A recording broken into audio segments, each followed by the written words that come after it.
All right, welcome to Lights Camera Barstool, episode 78 of season 2. Jeff Lowe, Ken Jack, Gooch, and Chris Castellani. The day after the Super Bowl. What a game! Congratulations to Chiefs fans, I guess. We got a lot of Chiefs fans that are crossover with LCB, I think. Yeah, everybody doubted them. The third best odds preseason to win the Super Bowl. None of y'all believed in us. Me and Patty Mahomes, you guys wrote us off. What the fuck are you talking about, dude? I was mad until this morning when somebody reminded me that Georgia did that this year. Oh, now I'm not they were adamant about it.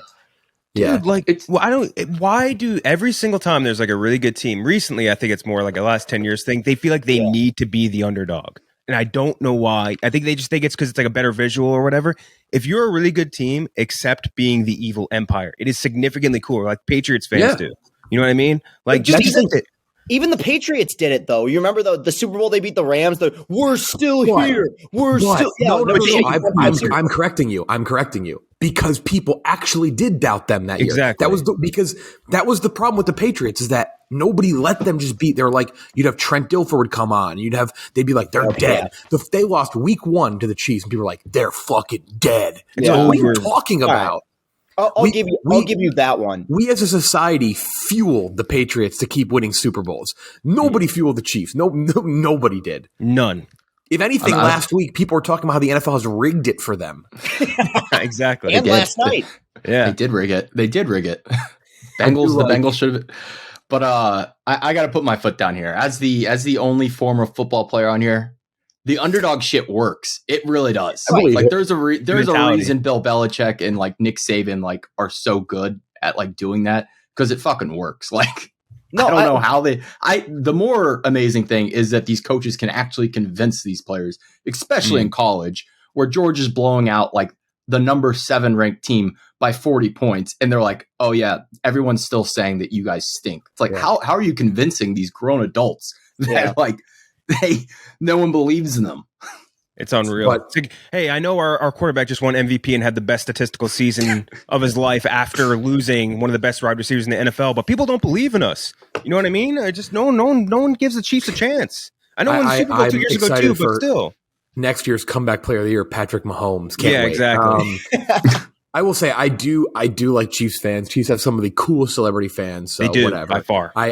Congratulations. That was a wild game with a lot to talk about. And we actually are going to talk about a lot of the things that had to do with the Super Bowl because Super Bowl means trailers. And we have a lot of those, a lot of them. A ton. Yeah. It's kind of shocking the number of trailers on the Super Bowl now compared to like straight up commercials. Like it feels like it used to be more brand and product oriented. Now it's I mean like half the commercials last night were trailers for something. Commercials have lost their juice. Super Bowl commercials. They release them early. Like even like the Caddyshack one with Brian Cox just basically being Logan Roy. Like that was funny, but that came out like a week ago. Like that just doesn't, it doesn't have the juice. I feel like they all have the sort of same formula now where it's like, hey, look, a celebrity. Oh my God, it was so annoying last night, man. It's like, yeah, we get it. You had enough money to get like a big celebrity to promote pop chips or whatever. Like, it's just not funny. Like we said, Breaking Bad. We got to stop doing Breaking Bad throwbacks for commercials. No offense to Bryan Cranston, but he's not Puppy Monkey Baby. Like, come on. What was that? Was that for Quiznos, right? No, that was Mountain Dew. Doritos, Mountain Dew. Oh wait, was it Dr. Pepper? No, it was Mountain Dew. Was Mountain Dew? What was because Quiznos had the Quiznos rat. That was what that commercial was. Yeah, and that Quiznos baby, talking baby. The Quiznos rat, I think, kind of put them out of business, which sucks because Quiznos is infinitely better than Subway in every possible facet. I like the commercials that were like this, like what would be up on the screen. They would like do the little voices with the little googly eyes. Yep, those ones the are Pepper Bar. The Pepper Bar, dude. I was just talking to Trill about this. Every fucking restaurant should have like a fixings bar, like Roy Rogers or whatever. Like I don't want them to decide how many pickles I have. I want more pickles than you're going to give me. So just let me decide. So, but whatever. That's a cost cutting measure. Whatever. I don't know when the last time you guys have been to Subway, but when you go to Subway or somewhere and you see they're about to give you like the butt end of the tomato, you're like, no, pick around that one. You just see the most rancid looking, like dried up guacamole they're about to put on your fucking. Their guacamole is so bad, by the way. Like their avocado spread, it's just the most disgusting. I don't know. It is an avocado. It must be like 1% avocado. Oh my God. This episode brought to you by Game Time, goated sponsor of not just Lights Camera Barstool, but of Barstool Sports. Created by fans, for fans. Game Time, great ticketing app, makes things very easy, not just to buy tickets, but to collect tickets as well. A lot of also Gooch, your audio is on like Tim and Eric levels of every sound effect possible. You're wearing AirPods, by the way. Just a heads up. Everyone just heard you put that Zin pouch in and then type like half a sentence. Okay. I had to note that. So, Game Time. Great ticketing app. We used it all week at the Super Bowl for like waste management, different events. People are using it for many different things as well. College World Series. I know Chris used it at. Kendrick used Game Time for Imagine Dragons. Yeah, that's right. Tyler and Colby, my favorite two guys. They one of them is dating someone famous now, right? Fuck. One of them just like announced a relationship with somebody, I think. The Imagine Dragons guys. Oh, Imagine Dragons. Oh. No, I saw Chris Martin at the Grammys recently, and he looked like a little kid. He dressed up with like he had the funniest outfit I've ever seen. I'll see if I can find it. It was really funny. Yeah, great app to get tickets last minute, like we said. You can also buy things not just last minute, but transfer them to people as well, which is insanely helpful. Dude. Some of the transfers on those apps and sites is a complete nightmare, but can be anything: sporting events, comedy shows, Broadway shows, concerts. I'm using it. I'm going to be in Austin for a little while. I'm going to use it next week and go see UT basketball. They got a new arena. They cut their arena in half. It's a smaller arena. You see them play Iowa State. A little top 10 matchup next week. I like that. I do. I like downsizing arenas. I like it's louder. I like that there's no empty seats. It's a smart move. The most famous college basketball arena in the world seats like 200 people. It's more than here's the move. You know if you're like a basketball Rupp Arena seats like 40,000. All right, relax. You know what I'm talking about. If you're a basketball powerhouse, like if you're Kansas or Duke, whatever, build a stadium that has like 800,000 seats, and then you can be like, look, people aren't coming to the games. We're underdogs. We can't even fill half the stadium. No one's rooting for us. You're right. I just realized there's Chiefs fans now. Like, no, give us Fog Allen. Cameron Indoor is the most popular college basketball arena in the country. Yeah, I would probably say that. It's What's the biggest stadium in college basketball? One of our coworkers, Riggs, Foreplay, he just went there using Game Time. Purchase process very easy. Couple taps, few seconds. Download the Game Time app or go to the website, enter your email, and redeem code LCB for $20 off your first purchase on the Game Time app. Great app, great site, and great service for buying tickets, getting anything you want to go see. Time of year, summer's coming up, baseball, spring training, I don't know. Could be anything. Thank you to Game Time. Syracuse has the biggest basketball arena in the world. They play at their football stadium. They play the Carrier Dome. Boo. Yep. Yeah, it's a complete. It looks terrible. It looks terrible too. Like they cover up like half the stadium. Yeah, it's not. People great. forget Jim Bay has only won one national title. I didn't realize Lugo's center is called the KFC Yum Center. That's awesome. Oh, it rules. When I first got out of college, I lived in Louisville for a year, and like my best friend there, he was the equipment manager for the basketball team. So I went to 20 home games, 15 home games at the KFC Yum Center. Great arena. They had Taco Bell, like they have like the Cantina bars inside. Like it's pretty sweet. Oh, they must have like the Kentucky Hut deals going on there, right? Yes, yeah. That's awesome. Yeah, the Yum Center hosts. They host tournament games every now and then. It's really, really nice. It's like a Pepsi stadium, though, right? Which is bad. It is Pepsi, I believe. Yeah, so never mind. It's tough. I remember. Yeah, we don't not as good. Like I was in a Pepsi hotel this past weekend, so it's like finding bed bugs. The problem is I actually like Pepsi. I don't drink sugary sodas though. So I either drink Diet Coke or it's Diet Pepsi. But if they have Pepsi Zero, I actually like Pepsi Zero. It's actually not bad. It's all right. Pretty solid. Bring back Coca-Cola C2. Half Diet Coke, half Coke. What the fuck was that? That was so stupid. Oh, my God. Oh, one of our coworkers went on a rant against the Coke Zero machine, by the way. I forget who it was. If it was Doug's or someone. Someone went like on a rant against it. One of the greatest inventions of mankind, the Coca-Cola Freestyle machine. Don't talk shit about that. Sounds like a Frank rant. Have you seen the viral Dr. Pepper McDonald's thing where you go to McDonald's and you get Dr. Pepper and then you put 2 coffee creamers in it? Ew, no. What? Yeah, it tastes like a Dr. Pepper float. I saw people put Di Serono in Dr. Pepper. They say it's amazing. That's Yeah, I saw the D-Star thing, but like the Dr. Pepper, like that's such like a poor move. Like I want to Coke float when you put like you put like 2 cars. Like, come on, can't be doing that. Trailers. Let's start with the Flash. This is the big one, probably the most anticipated trailer last week or so. No, even though I would assume that Vin Diesel would tell you differently. We will talk about Fast. The Fast 10 trailer is too long. I don't know. I have a different opinion on it than I thought I would have. It's a short film. Yeah. Flash coming out in June. As of now, you never know these days. Travels back in time to prevent his mom's murder, which traps him in an alternate reality without metahumans. He enlists the help of Batman and Supergirl from alternate realities in order to save this world from the restored General Zod and return to his universe. General Zod, Michael Shannon again. Ron Livingston is playing his dad. Yeah. Which I did forget that Billy Crudup played his dad in Justice League. He had to drop out. Different universe or something, maybe? I forget about that. Kirstie Clemens plays Iris West again, who's in that like very small extended version, like extended scene where like the hot dog was in the air in Zack Snyder's Justice League. It was like 10 minutes long. It's like a 10-minute slow-mo scene. Yeah. Car crash and shit. Sasha Calle also plays Kara Zor-El, Supergirl, and then the big one, Michael Keaton is back as Batman. In the trailer, we see a very pointed look at the camera, though they do it in a very aware meta way where he says, I'm Batman. And I'll tell you what, I got goosebumps. And the Batman theme continues to be just the Batman theme will always be, I think, a top 3 like big budget property theme for me. And that means everything. That means Star Wars, means everything. There's just something about that theme that just hits. And I think because it just builds up, it builds up, it builds up, and it gets better and better. So to hear that again, it's awesome. It's very cool. And I don't know, weren't we told that we weren't going to see a ton of Michael Keaton Batman? He seems to be a lot of the movie. I told you that those rumors those rumors kept swirling, but nobody was confirming them, that they had removed like all the cameos. I was like, that wouldn't make any sense. Like that would be a massive selling point for this movie. It wouldn't make sense for them to take them out.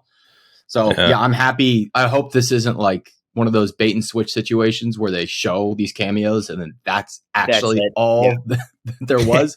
But I get the feeling from the trailer that there's going to be a good amount of Michael Keaton and Ben Affleck in there. I mean, hell, dude, they bring out Jack Napier, Jack Nicholson, one final ride. I mean, it would be fucking awesome. I mean, I liked just seeing him say the line because that's like the second line Batman says in Batman '89. It's just that he looks down, shakes down that dude, and goes, "I'm Batman." And like, so like, it's not like out of bounds weird. Like, I guess if you never saw Batman '89, that might seem a little corny, but like, that's just as part of the movie. And I think seeing a lot of the stuff in there, the cameos were cool. I think Supergirl, I'm into it.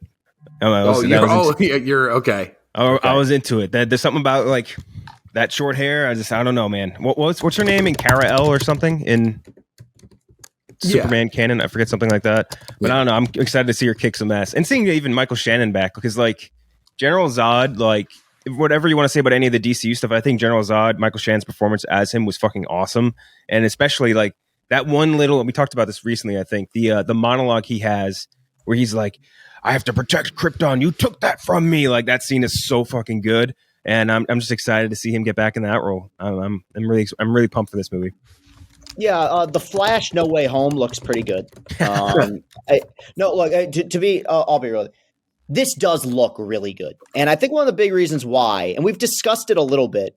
I like Andy Muschietti as a director. I think he's quite good. And exactly. Yeah, he's Argentinian, but yeah. Is it? Wow, really?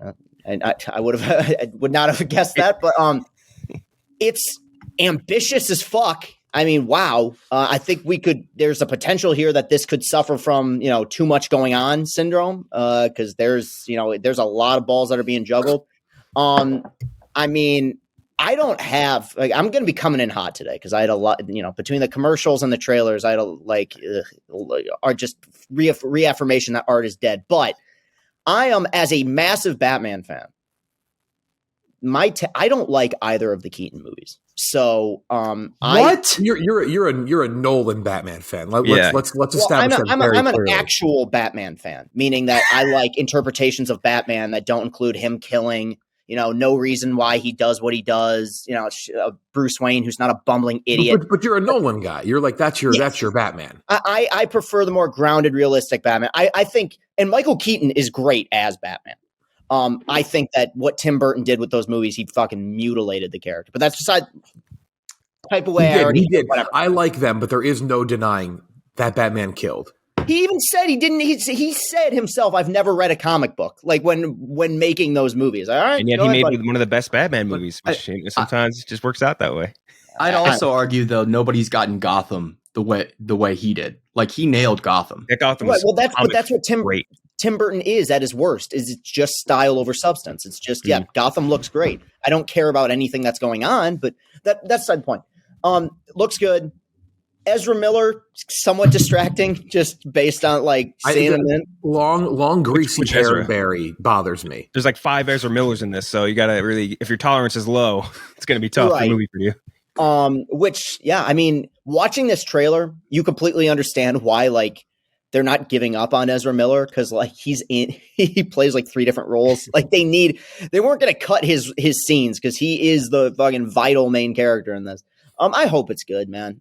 I think I'm confident based on the way this trailer looks. This thing ends with a complete reset of the DCEU. I feel like, even going back to Zod, which is step 1 of the initial DC universe here. I don't know. It's a really well put together trailer. That's all I can say. I will note too, there's something that I was worried about, especially because just the way superhero movies have been going recently. CGI looked awesome. That CGI was way better than anything I think I've seen in a superhero movie recently. Again, it's a trailer, so you take it with a grain of salt, but it looked great. Did you guys get for just a brief second think that was Christian Bale's Batman on the Bat Cycle? I've heard that.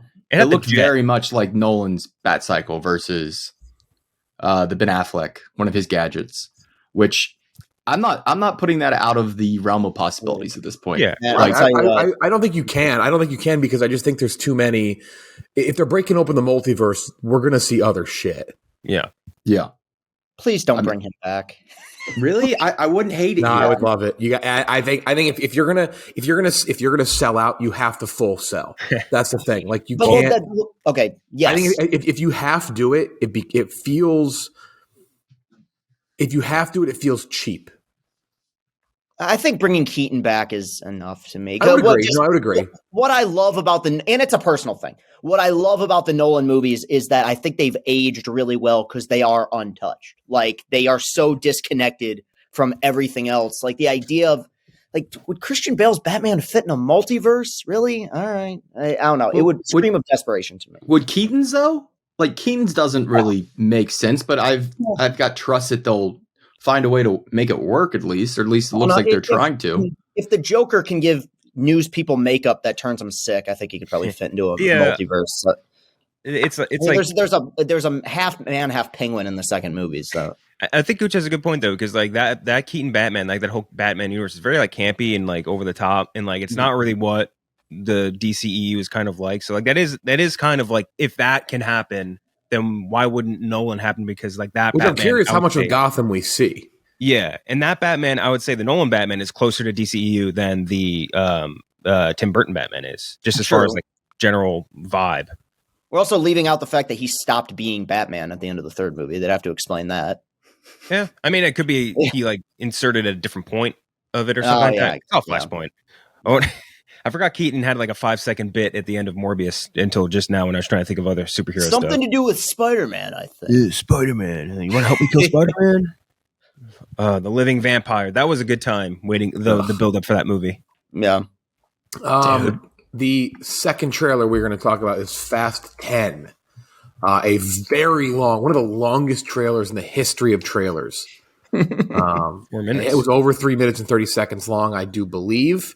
Dominic Toretto, and this is big. We learned a big. What do you call him Dominic for? No one calls him Dominic Toretto. That's Dom. Toretto. I'm reading exactly how Wiki says. Don't lead with the fucking nerds say. You read it like a true Fast fan. He must protect his crew and family from Cypher, which is I gotta be honest, I'm very sick of Cypher. So it's like I am so fucking sick of Cypher.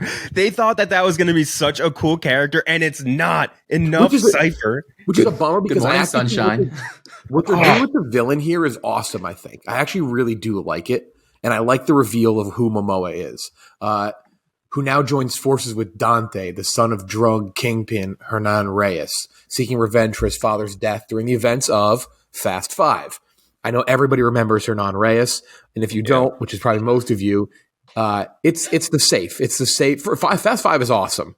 Fast Five rules. Yeah, like legitimately a really solid movie. That was 5 movies ago. Mm-hmm. It's so absurd to think. But I like. Yeah, I was a freshman in high school.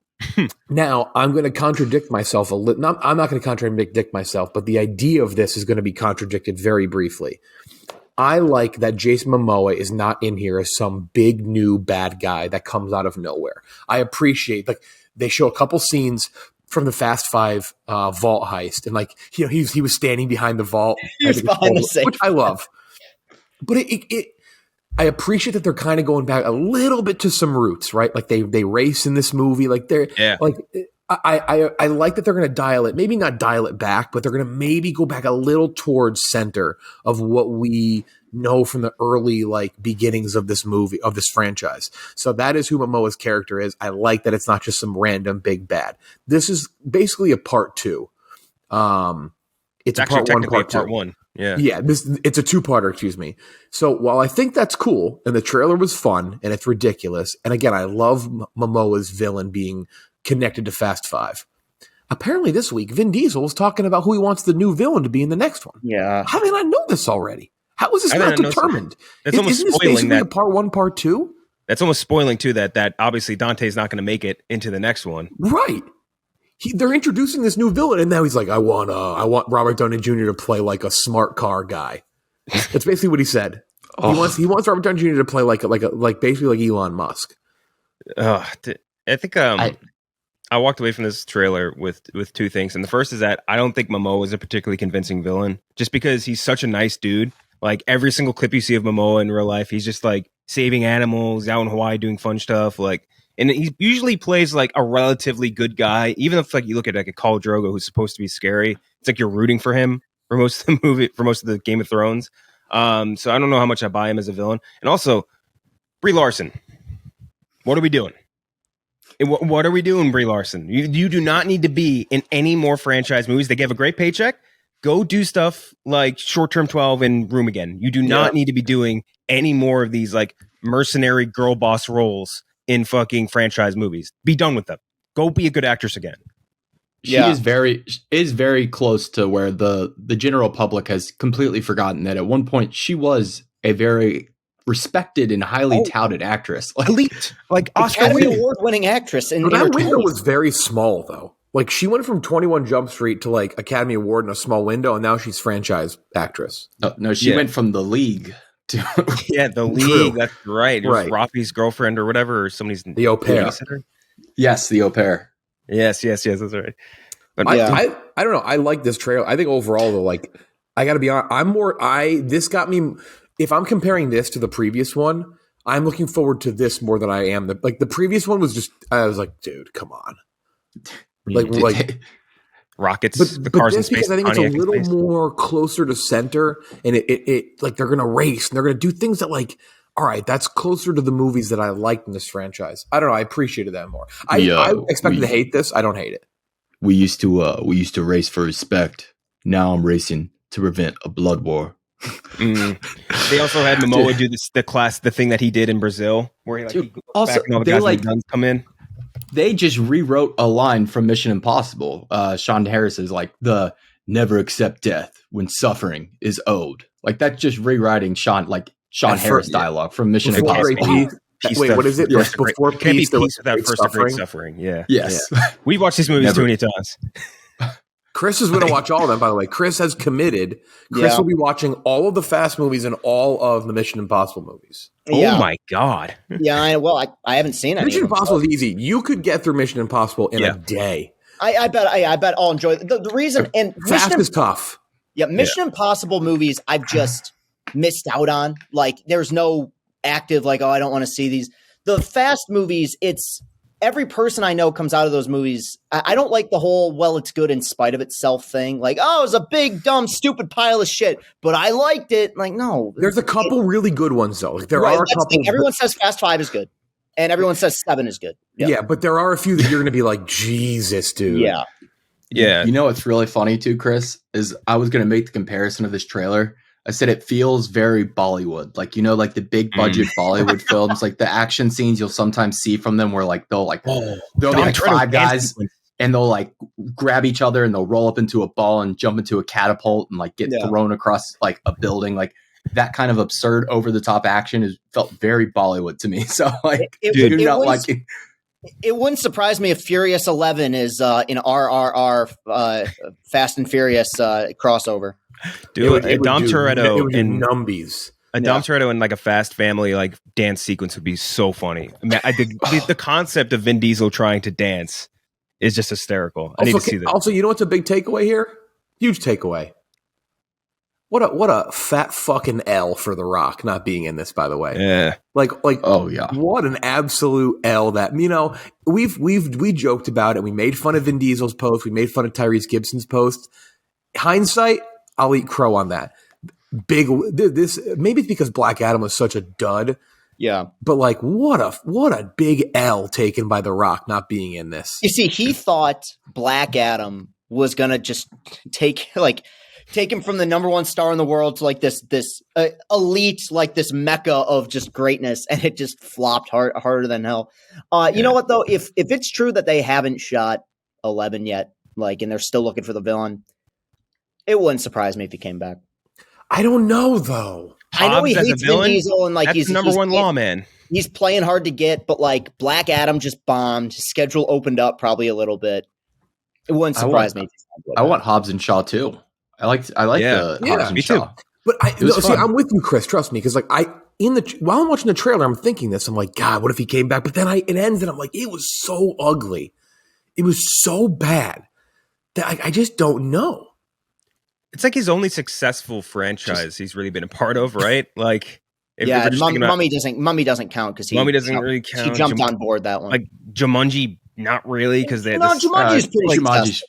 Yeah, the first Jumanji. The second one's like okay. Like I think both of them are like just okay. But like let's say like a franchise that like everyone's like super pumped up about. Like you know what I mean? Like I think Fast and Furious is that franchise, and partially because of what you're saying, Chris, where it's like a lot of people do have that mentality. Like I made a fucking TikTok on LCB making fun of the Fast trailer, and people are like, these are big stupid movies you could shut your brain off in, and like you don't have to like they're not good, but that's the way we like them. It's like, yeah, but like you could still make fun of it. Yeah. Like just because it's stupid doesn't mean you can't make fun of it. It's not S.H.I.E.L.D. I like this note on Wikipedia for Fast 10. According to reports, Gal Gadot reprises her role in one of the 2 versions of the film test screen for audiences. It's like, all right, wonder which one we're getting. Kendrick's favorite actress, Gal Gadot. You know what I really can't wait for is what was the Netflix one she's coming out with, like Heart of Stone or whatever? Where she's CIA agent Rachel Stone. Fuck me, dude. Let's be done. Let's be done with Gal Gadot. I like the trailer music too. Before we move on, they used the Bone Thugs and Harmony, like a that was cool. restructured version of it.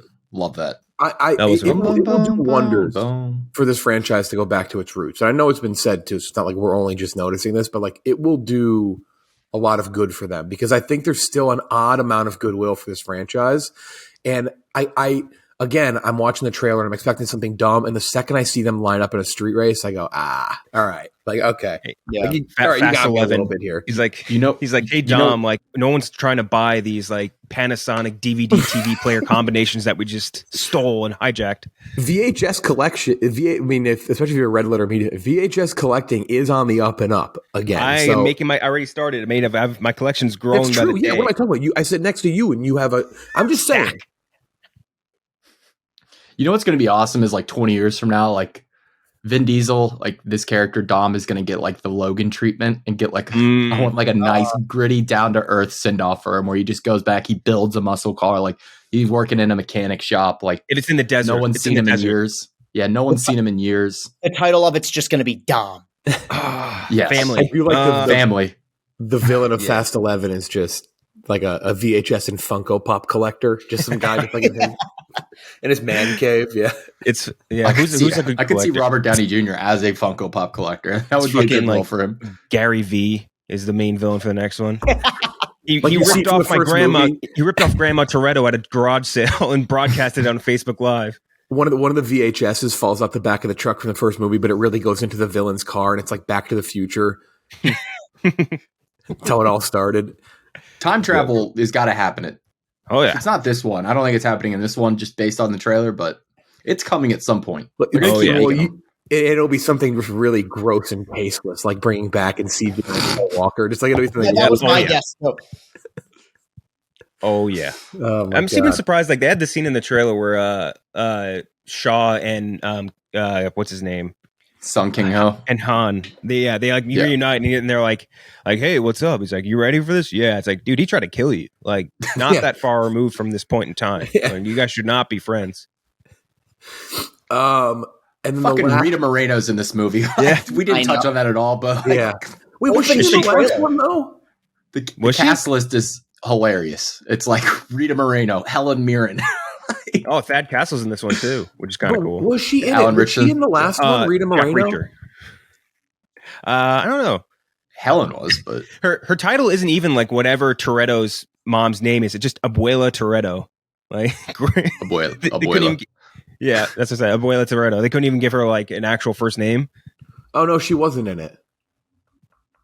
I Rita kind of Moreno, assumed maybe. she was because we met the other kid. But I get okay. All right. Who else? Oh yeah, I forgot fucking John Cena as what a terrible role for him that is. He was so bad in that last Fast movie. Like his John Cena. hair looks better. His hair looks better than the last. The wig in Yeah, the wig Fast was bad. 9 was awful. With the slick back hair. Slick yeah. back. Um, Looked that like was- a real piece of shit. Big time. He was just like that movie. And that one, we talked about this too. I remember when we reviewed Bumblebee. Like, there's some movies where they just typecast John Cena as if he's still some like the Marine action star or something he's like coming that. off of 12 rounds. Yeah. Yeah, exactly. It's like that's just not the type of dude he is. That's not his strengths. You know? I think just don't he's- get that. I don't think he works unless it's comedy. He's really good at comedy. He's Yeah, like- really like- good at it. Like Peacemaker and the role he had in Trainwreck, like he's And good at Blockers. that. I think, yeah. What was the fireman movie he did? That stupid Oh, with Nickelodeon fire. Keegan Michael Key. like- Yeah. Lad or something. Yeah, it was Yeah, something. Lad. Yeah, I never. I'm sure it was shitty, but as a dramatic actor, like action star, I don't think he works. Yeah. Yeah. He was good in the dramatic moments in Peacemaker, though. I will give him that. Yeah, no, I agree with he you did there. surprise. Yeah. But yeah, But that's no, he cool. definitely Yeah, needs to comedy. lead as a. Yeah, you got to lead in with comedy. I think with him, I do Yeah. agree with that. Next one, Guardians of the Galaxy Volume 3. The Guardians of the Galaxy are adjusting to life on Nowhere, but when parts of Rocket's past resurface, Peter Quill must lead the Guardians on a dangerous mission to protect him. So it's a lot around the origins of Rocket, which we've been told. They there's kind of crucified him. Two They big, crucified our favorite raccoon. I know. How could they do that to him? Two big villains and characters in it. It's Will Poulter as Adam Warlock, who was introduced in the post-credits scene of the previous movie a long time ago. Yeah. And then the High Evolutionary seems to be the main villain. Tripudi Uwuji, I believe is how you say his Also name. from who was in Peacemaker. Peacemaker. Oh, He's a scientist who you clearly see some sort of, he's trying to make like he's trying to turn all living beings into like the perfect thing, especially he's based with Space Nazi. But Mengele. you see like a flashback of him, what it appears, because then it looks like his present day, or at least in this movie version, has like a RoboCop look to him, right? Yeah, it's kind of Whereas cool. his fucking face is stretched around a robot. So, I mean, not a ton of different stuff than the last movie, but you can tell there's some more emotional death things that are about to happen with these characters. So, I mean, I'm still endlessly excited for this. Drax is Just too. trust James Gunn. Way too many cute critters in it. Like he's gonna rip our hearts out. otter? There was so Yeah. many cute little the otter, the golden retriever, which we saw in the holiday special. Like Cosmo. Groot Cosmo looks appeared cute. in the first one, I believe, though. That was his first appearance. Yes, that's right. Dude, little baby Rocket, he's so cute. They're gonna The sell otter's so many gonna little die, I baby. feel like. They're gonna sell so many little baby Rocket toys. The Holy otters, when they hold each other's hands while they're floating, it's maybe the cutest thing in the world. Like, damn, he picks good animals. Although I'm not sure if that's canon for Guardians or the otter anyway. I don't think anything that they do with Guardians is very much canon. Yeah. I think he kind of picked the comic because he was allowed to do whatever he wants with it. Yeah, that's fair. Drax is definitely toast. I think Drax dies. I think probably another main character's got to die. I don't think it'll be Rocket or Groot, though. I don't know why. You think, you think Peter ends up with Nebula? They're kind of giving each other that look. They were giving the look. I never know. I never noticed how the black idea your that eyes they're are. not going to appear in other Marvel stuff after this is the most nonsense thing I've ever heard. They're going to be in Kang Dynasty. They're going to be in Secret Wars. Like, it's just going to happen. Like, I'm sorry. You already said that, yeah, right? That it's just their last standalone, right? Yeah. That for the Guardians, and then Like, it's going to be appear in but I other could ones. see a few dying. Like, I could absolutely see that. Yeah. Like, I assume that's going to happen. Not a ton on this though, which I like. They didn't really show. I was hoping we didn't see too much more, and they really didn't. They kind of just showed a few different angles and scenes and stuff. No 4-minute trailer. I mean, has Marvel lost it? Like, they lost their fastball? Though. No, go ahead. I was just gonna say, I love that everything seemed pretty self-contained too, to like the Guardians franchise. Like, there's no cameos, there's no like other characters. Like, it's the Guardians. It's the Guardians team. They're dealing with their own shit. Like, I like that because I think Marvel has fallen trapped to itself a little bit and trying to be overly interconnected in points where it just has no business being connected. Like, Love and Thunder, the Guardians didn't need to be in that movie at all. And if they should have. Totally The thing wasted. is, they weren't in it enough. You either have to be in it enough, or it has to be a really short cameo. But it was kind of like a weird in between. Mhm. Yeah, and we were excited for that too after the end of Endgame because it was like, as Guardians of the Galaxy, look at this is going to be cool. Like, we're going to get like a combination of what was, at least at that point, like Thor was like the top Avenger leaving that movie, and also like especially Fat Thor. Everyone was all in on Fat Thor, and then the Guardians, which are incredible. Oh, don't boo Fat Thor! Everyone loved Fat Thor, and you know it. Fat Thor was funny for 3 minutes. It was He was gaming. When he was gaming, it was funny. You know, it was funny. He should have gotten skinny by the end of the movie. Once he powered up, he should have gone back to skinny Thor. To be like Shaq and like play his way back into shape, basically. Yes, like, yes, exactly. But him and the Guardians are like two of like the funniest, best superhero combinations, and like to have them together for 20 seconds was just kind of Well, best part of the movie still. I actually liked the way Love and Thunder opened. And I think they were a big reason for that. But What else on this? I think that's it. Oh, because I'm in Austin, I'm not able to go see Ant-Man on Tuesday night, but Kendrick will be going to see that. I am jealous. Back-to-back Cocaine Bear and Ant-Man. That's going to be a fun 2 nights. I think Cocaine Bear I do get to see today, so I'm excited for that. But otherwise, I do not. Kind of a bummer. Miss out. But I always sing it this weekend. Very excited for Ant-Man. We will be reviewing Ant-Man and the Wasp. Not Ant-Man and the Wasp. Ant-Man and the Wasp Quantumania next week. You did see Creed 3. I did Creed 3. We were allowed to do social sentiments. We can't review it. It was awesome. I would say, without spoiling any, or no, because that would technically be ranking, which is against the rules. Really, really good. Awesome debut from Michael B. Jordan as a director. A lot of risks, which is, I feel like, kind of rare if you're a rookie, but all paid off. Fight scenes were like, people were like legit reacting to the fight scenes in this movie, especially in IMAX. I would definitely recommend IMAX. They were reacting like they were watching a real boxing fight, or boxing. Yeah, there was a couple scenes fully shot on IMAX, right? Yeah. Oh yeah, and they were fucking sick. They were really, really good. A lot of fights too. Yeah, I'm very excited. Very excited for that. What else? I think, and now less, I guess, smaller trailers. They're the smaller moments in trailers. 65, that is the aliens or dinosaurs. I guess dinosaurs with Adam Driver. We saw a trailer for that a while ago. Not a crazy trailer here. It's mostly just like a TV spot, an ad. But are we what do we think about this? Where do we stand on this now? I guess. No idea. It could be like one of those movies that's a massive surprise, or it could be an absolute train wreck. After a catastrophic crash on an unknown planet, pilot Mills quickly discovers he's stranded on Earth 65 million years ago. Now, with only one chance to rescue, he finds another person or some shit, and there's fucking dinosaurs and all this stuff. Yeah. I think the one thing I took away from this is still the same thing I had from the last trailer, which is like, I'm happy for it because Jurassic World or Jurassic in general does not deserve a monopoly on dinosaur movies. I feel like that they haven't earned it. They have one good movie, like one amazing, incredible blockbuster movie, like one or two okay ones, and the rest are not good. So like have done nothing to earn that. And I think that there should be more dinosaur movies because dinosaurs are awesome. They're fucking cool. So I don't know, but this could end up sucking. So This looks completely mid to me. The only reason why I'm somewhat, interested is just Adam Driver. Adam Driver is one of my favorite actors working, and I feel like even the movies he's in that are bad have some merit to them. I feel like he wouldn't have taken on this project unless he felt like there was something he could really sink his teeth into. Yeah. No pun intended. Yeah, damn it. Were you about to make that joke? Okay. Yeah. I hope it's good for his sake because he's excellent in everything that he's done. So yeah. That gun looked awesome. I really like their gun. That's a sweet gun. Mm-hmm. That reminds me of like a gun that would be like on like one of those rides at Universal. Like, have you ever done like the Men in Black ride there? That's which is not there anymore. What? Do you know what it is? They didn't change that to the Jimmy Fallon ride, did they? Yes, they did, my friend. Oh, fuck! The race through the ride. What is that? Wait, maybe I'm wrong. I could be wrong on that. They have the Men in Black ride, the Kong ride. The Kong ride's still there, right?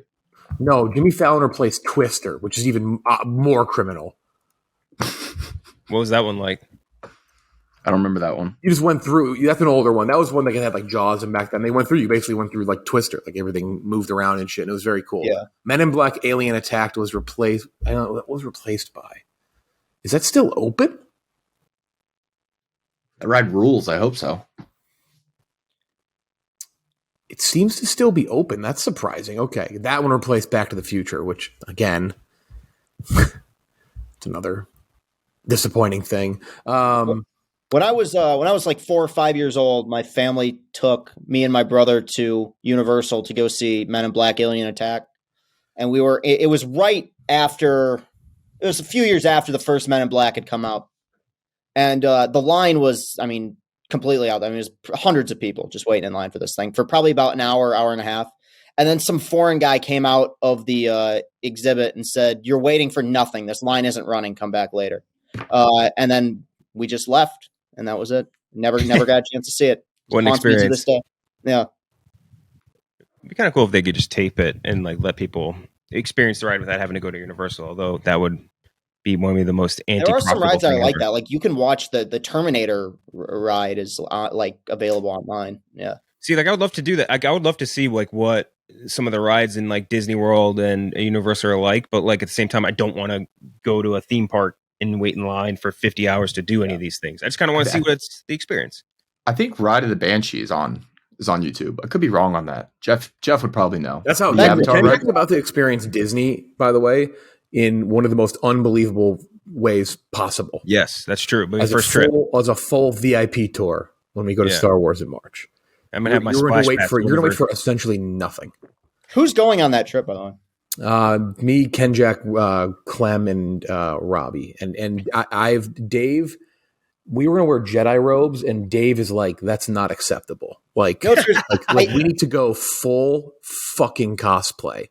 Like, he's like, it's like Jabba the Hutt. I was like, "This is So I'm like actually stressed about it. So that is 65 paint. I actually didn't see this until this morning. Yeah. Looks kind of dry. Obviously when you it took you a second to click. Looks like watching paint dry. Yeah, folks. When you see the screenshot for it, you're like, "Oh, is this a Bob Ross? A Bob Ross biopic?" But It's not. It's clearly a movie based on not Bob. It's kind of like Weird Al almost. It's like that. Yeah. It's weird. No pun intended again. Film centers on Carl Nargle, which is I like that name. Great name. Vermont's #1 painting show for nearly 3 decades. Carl's signature whisper has long kept viewers from Pittsfield to St. Albans breathlessly hanging on his every stroke. Oh, yeah. The station eventually hires a younger, better painter, steals everything and everyone Carl loves. Michaela Watkins, Stephen Root, Denny Dillon, directed by Britt McAdams, which I believe directorial debut there, but Owen Wilson, the main one in this. IFC Films, which does make good movies. Yeah. They distribute good movies, but it is, I don't truly know, but I hadn't watched it until this morning. I was kind of fascinated by it. Yeah. I just keep thinking about, what was that last Owen Wilson movie with Salma Hayek that was awful? Oh, That was Blink or something, or it was fuck. It was the like Amazon movie. I gave it a Yeah. 0. Bliss. Bliss. That was it. Yeah, that movie was. It's one of the most offensive movies I've ever watched in my life, and not in like that Really? offended me way. It's like offensive that it exists. Yeah, it's real bad. But also, like, he was in other good stuff. Like, he was in Loki. He killed it in Loki. He was Really in good. Midnight in Paris. He was in Midnight in Paris, Goochman's favorite movie, because he loves the director so much. But he also, I like Owen Wilson. I like to see him getting more roles, and if it's going to be something like more with more thought into it than fucking Bliss, then yeah, all for it. I'm into weird shit. Bill Nye, the science guy, was in Bliss. Was he? He's on the cast sheet right here. It says cast Salma Hayek, Owen Wilson. It might have been like an insert type thing where it's like, oh, he's doing this, like a cameo. I don't remember it being. I remember like the twist of that movie, and I remember how upset I was. Oh, that movie. A mind-bending love story of people who believe they're in a simulated reality. I might have to see this. Oh, no. Fucking mad. I hate you movie. have your own assignments to see good movies like Mission Impossible and Fast and Furious. Don't waste your time. I'm so drawn to shit, aren't I? It's so bad. What was the movie that came out a few years ago that also it turned out like the big twist at the end was that they were in a virtual reality? Serenity. I was going to say Serendipity. Serenity with Ben Affleck, or not fucking Ben Affleck, Matthew McConaughey and Anne Hathaway. Dad Boat. The guy was virtually fucking his own mom. Yeah, it was very very cool stuff. Oh yeah, no, that was a kid playing. He was a kid. He made this video game and he was playing as his dad, and he was fucking his mom playing as his dad. It was just an insane movie. Fuck Dad Boat. So it wasn't what's his name in it? Kendall Roy was in it. Dude, everyone was in that movie. Jeremy Strong was in it. Our boy was in it too. Damn, so many good actors in that. Yeah, we talked about it. That movie was from Stephen Knight, the guy who I believe created Peaky Blinders, and we were all like, "Damn, let's see, this is gonna be cool." Peaky Blinders is awesome, and it sucked so bad. Just remember, like the Kendall Roy character. What's his name? In Serenity. Reed Miller. Reed Miller. Anne Hathaway. Dude, Jason Clarke, Jaimin Hansu. Yes. Like, yeah. We asked Jaimin Hansu about it when we interviewed him, and he's like, I don't know. They sent us out to Mauritius for like a vacation. I don't know what happened. No, you asked him about it, and he immediately started laughing. He cracked up. He immediately cracked up. He just started laughing. He knew. He's like, this is just shit. He's like, look, I don't know. They flew me out there. It was a fun vacation, and I don't know what happened after that. And I respect that. Also, speaking of Jaimin Hansu, how about nobody knowing what Blood Diamond was on the? Yeah, the dozen the other day. Nobody got Blood Diamond. The question was Blood Diamond. The answer was Blood Diamond. No, the question was Leonardo DiCaprio starred in this 2005 political thriller. Was there any other hint to it? That might be hard on its own. Yeah, the political thing confused me, but I guessed The Aviator.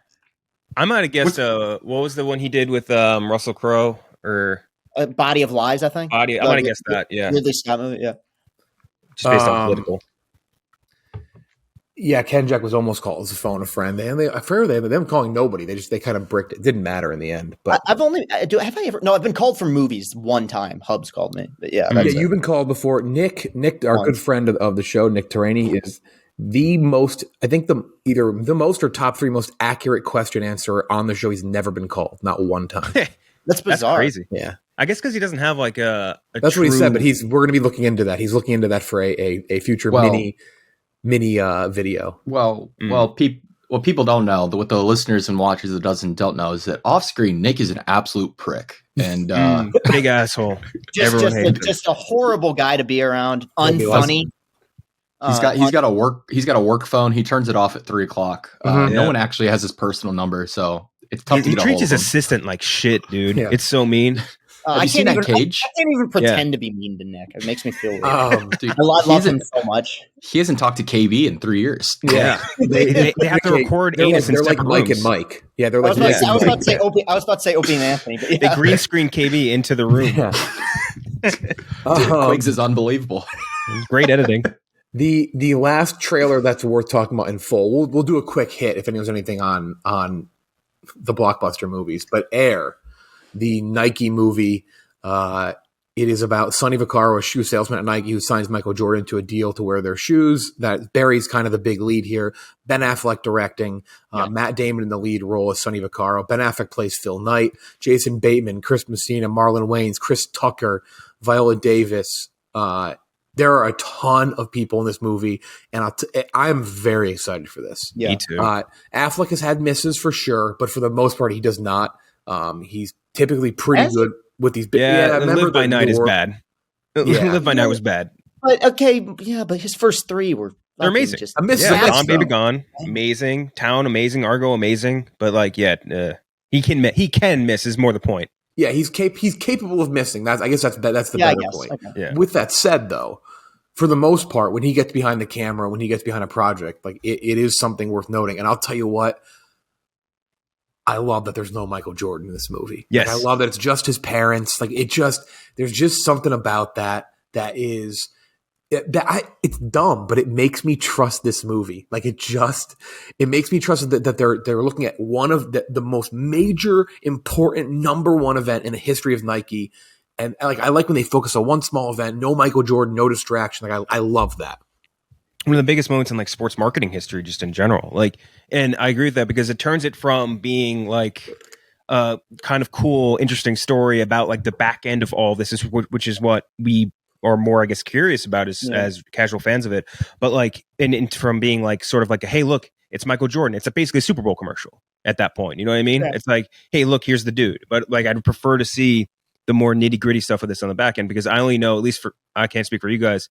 Like, I only know. Michael Jordan signing with them is what made Nike what they are today, and that they were on the downswing before that. But I have no idea the details, like the nitty gritty of it, that actually happened like around his signing. So I just texted with our friend Kirk Minahan, who is going to come on, by the way, before the Oscars. We're going to do like an Oscars thing with him. But Kirk's movie knowledge is insane. He's so smart with that shit. He's such a sharp guy. I think we're going to do movies. I think we're going to do movies that because we were talking in the car the other day and. We were in Arizona and I was mentioning downsizing. And I said we should do a draft of movies or like a draft of movies that had Oscar hype in the beginning of the year that sucked.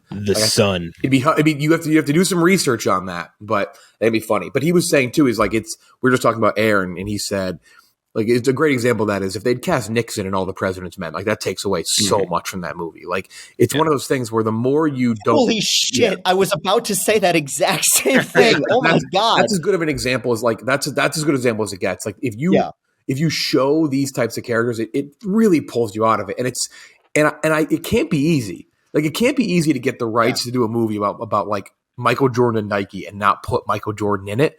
It can't, but like I think once you get to that point where he's not in it, that's perfect. I would argue putting Nixon in any movie is distracting for some reason. Yeah. And I don't know him more than any other president. Just feel like in Days of Future Past, it was just so bad. It's like a caricature. Yeah. You know what I mean? Yeah. It's just they all do. Everyone that has to play him does like his really bizarre accent, like except for like Frank Langella, like didn't look like him. Yes, exactly. Right, and that's the best version.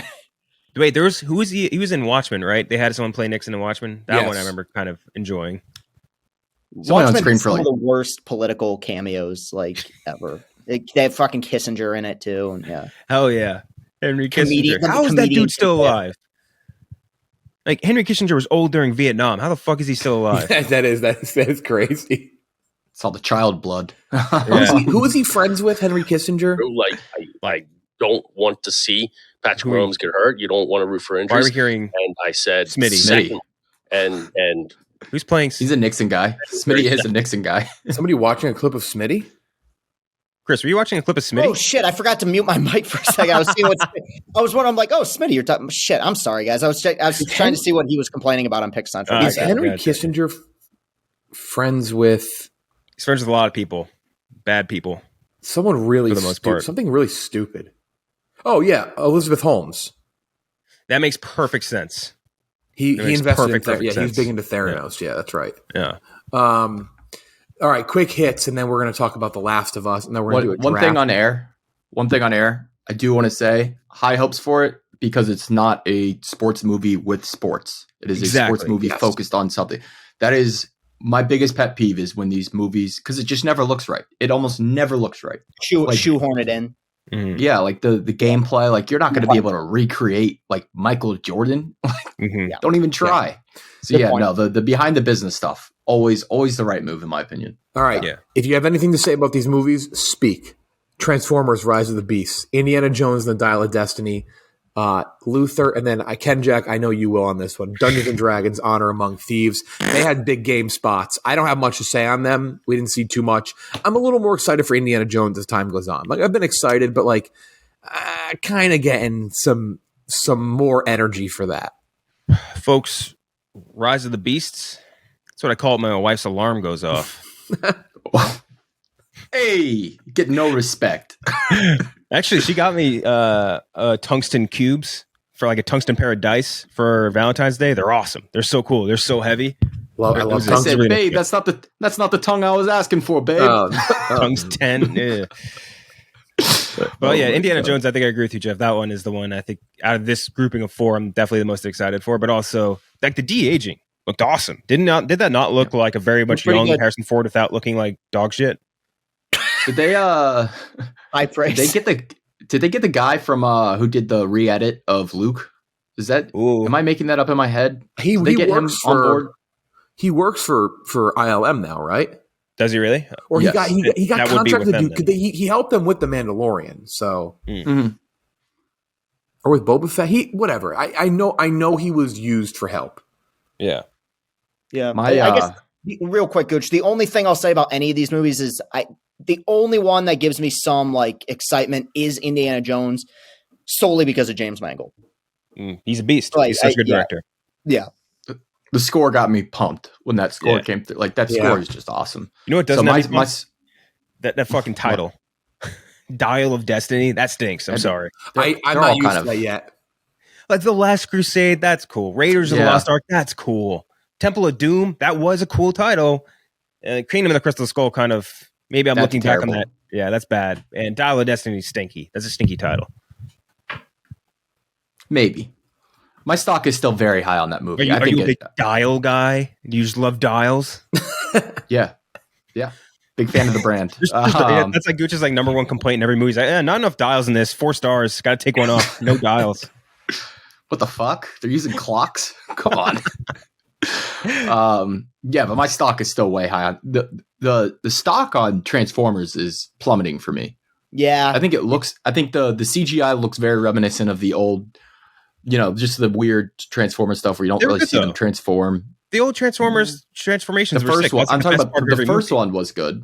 I think it got worse as it went on. The CG in the first Transformers is so fucking good. I think we talked about this. The thing is that it's because they kind of scaled back in the first Transformers, and then they kept adding more and more and more, and it's one of those things where a little bit doesn't look that crazy to the eyes. A lot, it begins to look absurd. Yeah, and that's what I mean. And I don't like this Mirage guy, this Mirage robot. Like, I'm not a fan. I just want Bumblebee. Come on. I want a Cybertron movie, to be honest. Like a movie that takes place, no humans, just have Transformers beating the fuck out of each other on Cybertron. Well, that's the thing again. It's like the beginning of Bumblebee was what people called the best Transformers thing we've ever seen.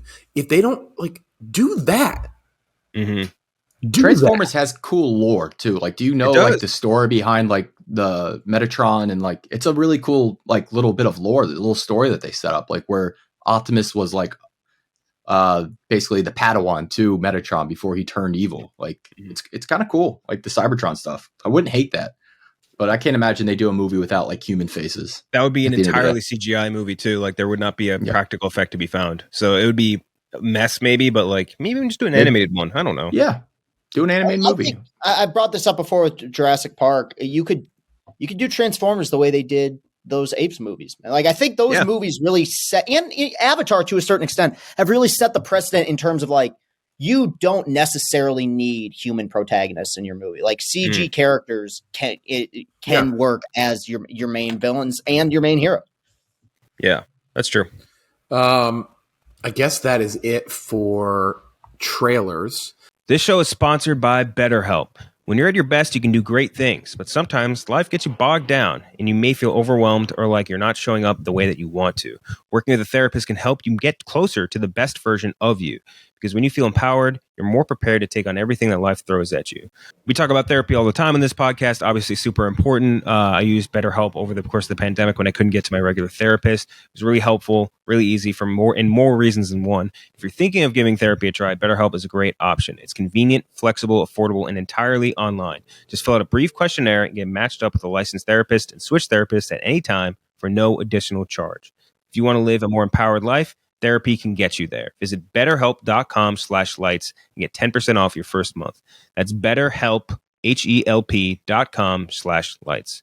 The Last of Us. Just not on Friday, it's not the day after. It came out on Friday night because of the Super Bowl. Makes sense. Good call. I did like how people were like, what a genius move. It's like, it seems pretty like you could be a monkey and make that decision. Idea. Yeah. So this we are now fully in Kansas City in this one. The battle between which I guess let me start with a bigger thing here. First off, awesome episode. Yes. Really good episode, great characters, introduced with Henry, just and Sam, his brother, who okay, wait, hold on. I'm going to ask the big question, so I'll pause.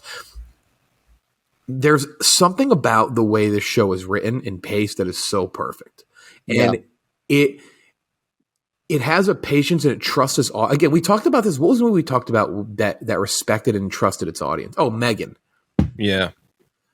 There's something about when you respect your audience that just always gets me. I will always appreciate that. And it respected the audience is okay with a slower show with characters and storylines and dialogue developing, or moments where we hear no talking whatsoever, where you just feel the emotion on screen. And then it can still end in an absolute bananas battle with the clickers, with the zombies, with the blurs. Like, just fucking awesome. This was an awesome episode. And I'll tell you what, I forgot to download it before my flight. Shout out to Southwest Airlines. Their Wi-Fi held up. I watched the whole thing, streamed it on the flight. It had one pause. I had to quit out and restart one time. This episode was fantastic. But the big question is, I know one change was Sam was not deaf in the game, right? Wait, he was not deaf, no. Correct. Which changed up the way they communicate, which I thought was brilliant. It was cool. What were, again, as I usually ask, what were the big differences this week compared to the game? That was basically it, other than the whole Melanie Linsky Raider thing. Like, it was just like nameless, faceless Raiders that were coming to kill you and Chris. Oh, really? Okay. So her character is more of her character in general is more of a fleshed out a character. The entire basically that level is way more fleshed out. Like the Sam and Henry stuff, you don't get a ton of, like, you don't know that they're like snitches, you don't know that they're rats or anything. Like, he's not deaf, he doesn't have leukemia. Like, you just meet them, they kind of stumble upon you, and they're like, these hunters are after us. Like, I know how to get out of the city, follow us. Yeah. Like, let's work together on this. You know the scene where they go underground to the tunnels and they find like that whole school and all that? Mm-hmm. That level fucking sucks. It is so hard. It's like you're fighting through infected that entire time through the underground, and then you pop up, and then they basically, so the sniper scene in the show, that is almost like one for one, like exactly how it looks in the game. Like the level, the way they shaped every single part, like it looked like they recreated the exact set to look exactly like the level, and like the camera angles they use are exactly the same too. It was fucking crazy. And I think they're able to, like, I think the biggest takeaway from this episode too, especially, is just like they're able to satisfy, like, I know for at least me and Gooch, like the video game parts of our brain, and they're also able to like add in all of this new stuff, which makes the stuff that's impactful in the game even harder. Like the end of this episode, obviously devastating people left and right. Yeah. Like we knew that was coming in just from the game, but like the way that they went about it, I thought was even better, because like, or we're in spoilers, right? We should just mark that for sure. So like in the game, you just kind of wake up and Sam's already going like he's already infected and all that stuff. But like the fact that they had that whole bit where he's sitting there like, I'm going to turn, like, can you help me? And she tries to like do something and just fix it. And like, you're like, oh, maybe they're going to do a little change here. Maybe he's going to live. And man, that scene was just brutal, and they just executed it perfectly. Just such a good scene. That's kind of my big thing, is that I was comparing it to The Leftovers. I love The Leftovers. a lot of it's hindsight. And I think the last season of Leftovers is really well done. I think a lot of people kind of moved back on that. We're like, oh shit, they actually ended this well. But the first season of Leftovers had a big problem. It didn't help that it came out in the summer. It was just depressing. And it never gave you hope or anything. It was just so dour. You're like, God. You're like, what the fuck? Like, can they have like some glimmer of hope? And this show is not the most hope-filled show ever either. But even like even like 3 episodes ago, right? The Bill and Frank episode, there's still a sense of hope throughout, like some terrible stuff in that episode. This episode, that you're right, that ending when the kid gets shot and then he kills himself, you're like, what the fuck? Because for the most part, it was a pretty upbeat episode, which is not saying a lot, but like you're like, okay, they're kind of on the more positive track. It's like things are going well, and then you're like, okay, maybe not. But even then, when they bury them and they move on and they move out west, you get a different like even what's she right? I'm sorry on the that was cool. Just that was a great scene. Whatever it's but what is that thing called officially? By the way, I don't know. I used to have one of those where you write it and you rip the paper. Oh, that was cool though. I like that device. Yeah, and also I like how one of the scenes they took from the game, which I thought was cool, was like when he shoots himself, like they cut to black, and like that's what makes that scene super impactful in the game. And I feel like they did something similar in this episode. Yeah. And then they cut to that whole like bit with them burying them, which I thought was great. This whole episode was amazing. Gooch, this is called magic slate paper. Yeah, I love that. But anyway, my point, and then I'll let you guys go. But that was like it continues even when it's at its darkest time. It kind of props you up with like a bit of hope for the characters, which I think it is important. You do need that. Like you need that a little bit to like not feel as if this is just a depressing downward thing that's going to suck the life out of you. Like I think you need a little glimmer of that. That's why it's written so well. And I'm sure it will at some point, but like it keep me going. Maybe in the end, pull the cord for me. Like if it ends negative, I think I kind of love that, but you got to keep me going throughout, right? You can't just start negative and never move up and down. And that's why I think it's written so well. And I guess integrated with the game so well.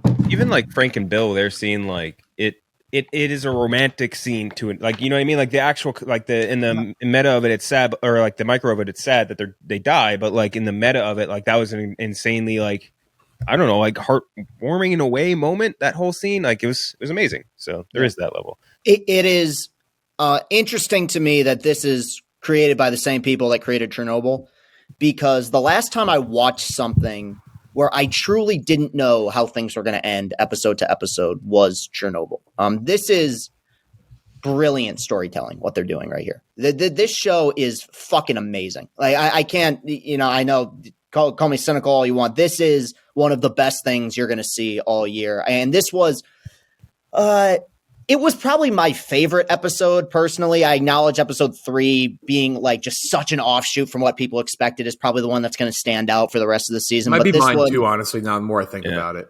Yeah, just between the action and the way that this, in a short amount of time, really gets you to care about these characters. And I think it's what makes the endings to these episodes so impactful where, when Henry and Sam die, you're like, man, I fucking like them. Like, and you only get to know them for, in terms of the screen time that they're on, 30 minutes, and yet you really grow an attachment to these characters. I've watched movies that are 2.5 hours long where you care less about these two characters that you saw for 30 minutes. This is hitting home runs every week. I can't express how amped this makes me while watching it. I think it is just masterfully done. You're right. It's that caring of them, but then also the way they cut into it to make you kind of hate when he says he's a collaborator. He's like, oh, I don't work with rats. You're like, oh, I want to hate him, but you can't because then he explains why. It's really good shit. Yeah, it's a very unique show in the sense that even the villains aren't necessarily villains. They do such a spectacular job of making sure you understand every character's motivation that it's hard for you, and I mean this as a positive, it's hard for you to find someone to root against. Everyone in this situation is there because of unfortunate circumstances, things that happen to them.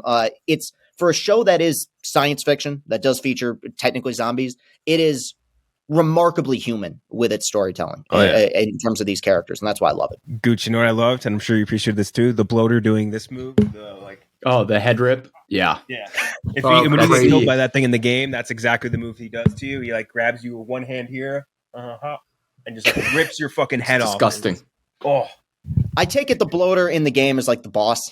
It's the Like the hardest guy boss to kill. It's Is it, sucks. I could, if there's okay, and this is not even a complaint, it's just an observation. If there's one minor thing I noticed, I can tell when it's a cutscene and when it's something that is like the sniper sequence. I'm like, this is in the game, and then when the bloater comes out, I can just imagine that in the game. So But that that's- actually I mean, that's wasn't not even- the bloater scene wasn't in that level. You do fight bloaters, but not I don't believe any. Definitely not in that that level. Okay, of game. yeah, it's just You I fight could him tell. with Bill, actually. I could tell when it entered. I'm like, that's the one in the game that's the hardest to kill. What, Like, just the design of it. Yeah. What when they went into that underground and they saw the floor moving in the 4th episode, that's what that was, right? It was the infected underground that just came out. Yeah. Mm-hmm. Okay. What a great reveal that was too. Yeah. In the most recent episode, the Dude, ground opening up like when that. they come pouring out of there, like that's the type of zombie like situation. Like I'm just fucking jumping off a bridge. Like no fucking way I'm going to try and survive in that scenario. I loved the horror elements of like bringing in like the little girl zombie too. Like that was like something straight out of like I don't know, like Annabelle or like The Exorcist or like something like that. The way she moved, breaking the way her she back looked. over the fucking seats. And that was like. They really do a great job of fucking with your expectations too, because I mean I didn't play the game. When I heard, oh well, there's this underground tunnel, but there's no clickers in it. I'm like, of course there's gonna be, and there wasn't. Like they do a really good job of I don't even know if this is the thing, subverting the tension where it comes from a place where you don't expect it. And then when it happens, it's it knocks you off your feet. This is great. I like that scene too, where they killed a sniper gooch because you don't really get that scene. That was awesome. Just an old dude. Don't do it. Just doing his job. Yeah. Dude, this is just it's a masterclass in adaptation. I really do think like really is. Anybody looking to adapt original works into TV, into movies, like they need to take notes on this because this is beautifully done. Like you're taking the source material, you're paying respect to it in almost every facet, and then you're adding in and you're expanding on the lore that's already existing, and you're making it better in some spots. Like Bill and Frank stuff was much improved in my opinion. The Sam and Henry stuff, very, very much improved because there was really nothing there to work with, and they made it this really just even more heartbreaking story than it already was with him being deaf, leukemia. They made, by the way, the child actor who played Sam, he was really, really good, and he's also a deaf actor. So, knocked it out of the park. And like you said, Chris, there's no real villains in the show. And the title and the little comic book mantra kind of paid homage to that. It's like endure and survive. Like everyone is just trying to endure and survive. Like, although there are some bad guys in The Last of Us that are just straight up bad assholes. Yeah, like the actual nameless and faceless raiders, they just suck. They're just what. Yeah. Also, what is our final verdict on Melanie Linsky? Because I do think this is, if the show has had one misstep so far, it is her casting. I saw someone tweeting about that, or someone tweeting like, "Oh, Melanie Linsky doesn't fit this. She doesn't fit this," and it's just like, I think they gave her enough background where it's like she's like, if she's able to overthrow this whole government thing or Fedra and all this shit in Kansas City, then like I believe her as this sort of villain. And she was like, I liked her delivery as like the more 3-dimensional bad guy, where it's just like, I have to kill you. Like, I don't have, this is what you've done. I cannot forgive. You need to die. There's no fairness in you living and my brother dying because of what you did. I understand why you did it. You still got to die. I kind of like it that too. But like, what type of role would you, like, who would you have put there? Because I viewed it, does she fit the leader of like Raiders? And like, no, but that's what I mean. But see, that's the point. But is the point that she's thrust into that role though? See, what I would have liked to have seen, I think the general vibe I was getting off the writing of the role was like a Hans Landa, like looking for the rats, just kind of psychopathic behavior, a little unhinged. Like, are they crazy? Are they in control? Like, I don't think she necessarily knocked it out of the park. Hans Landa wasn't hunting Jews because like a Jew killed his brother or something. Like, you know what I mean? Like that there was motivation for what she was doing. Like Hans Landa was just a straight up evil dude. Like she was doing this stuff to get like revenge. It's more like a Django versus his old like masters thing, if anything. Like if you're going to another Tarantino reference, like he's like, there is depth to why she's doing what she's doing, which I think is so much better in many respects to the game. Because in the game, they're just, again, nameless, faceless dudes that just want to kill you and steal your shit. That's it. They're like, what are they called in the game? They're just called hunters, right? Just hunters and raiders. They basically, they want to kill all the kids too, if I remember right. Because they think kids, shit. Yeah, because the kids get in the way of like just surviving. Like they're just a burden more than anything. And that's like their whole MO. So They just kill people and steal shit. I love that character. The big question for me now is like, how much will this win? Will it win everything?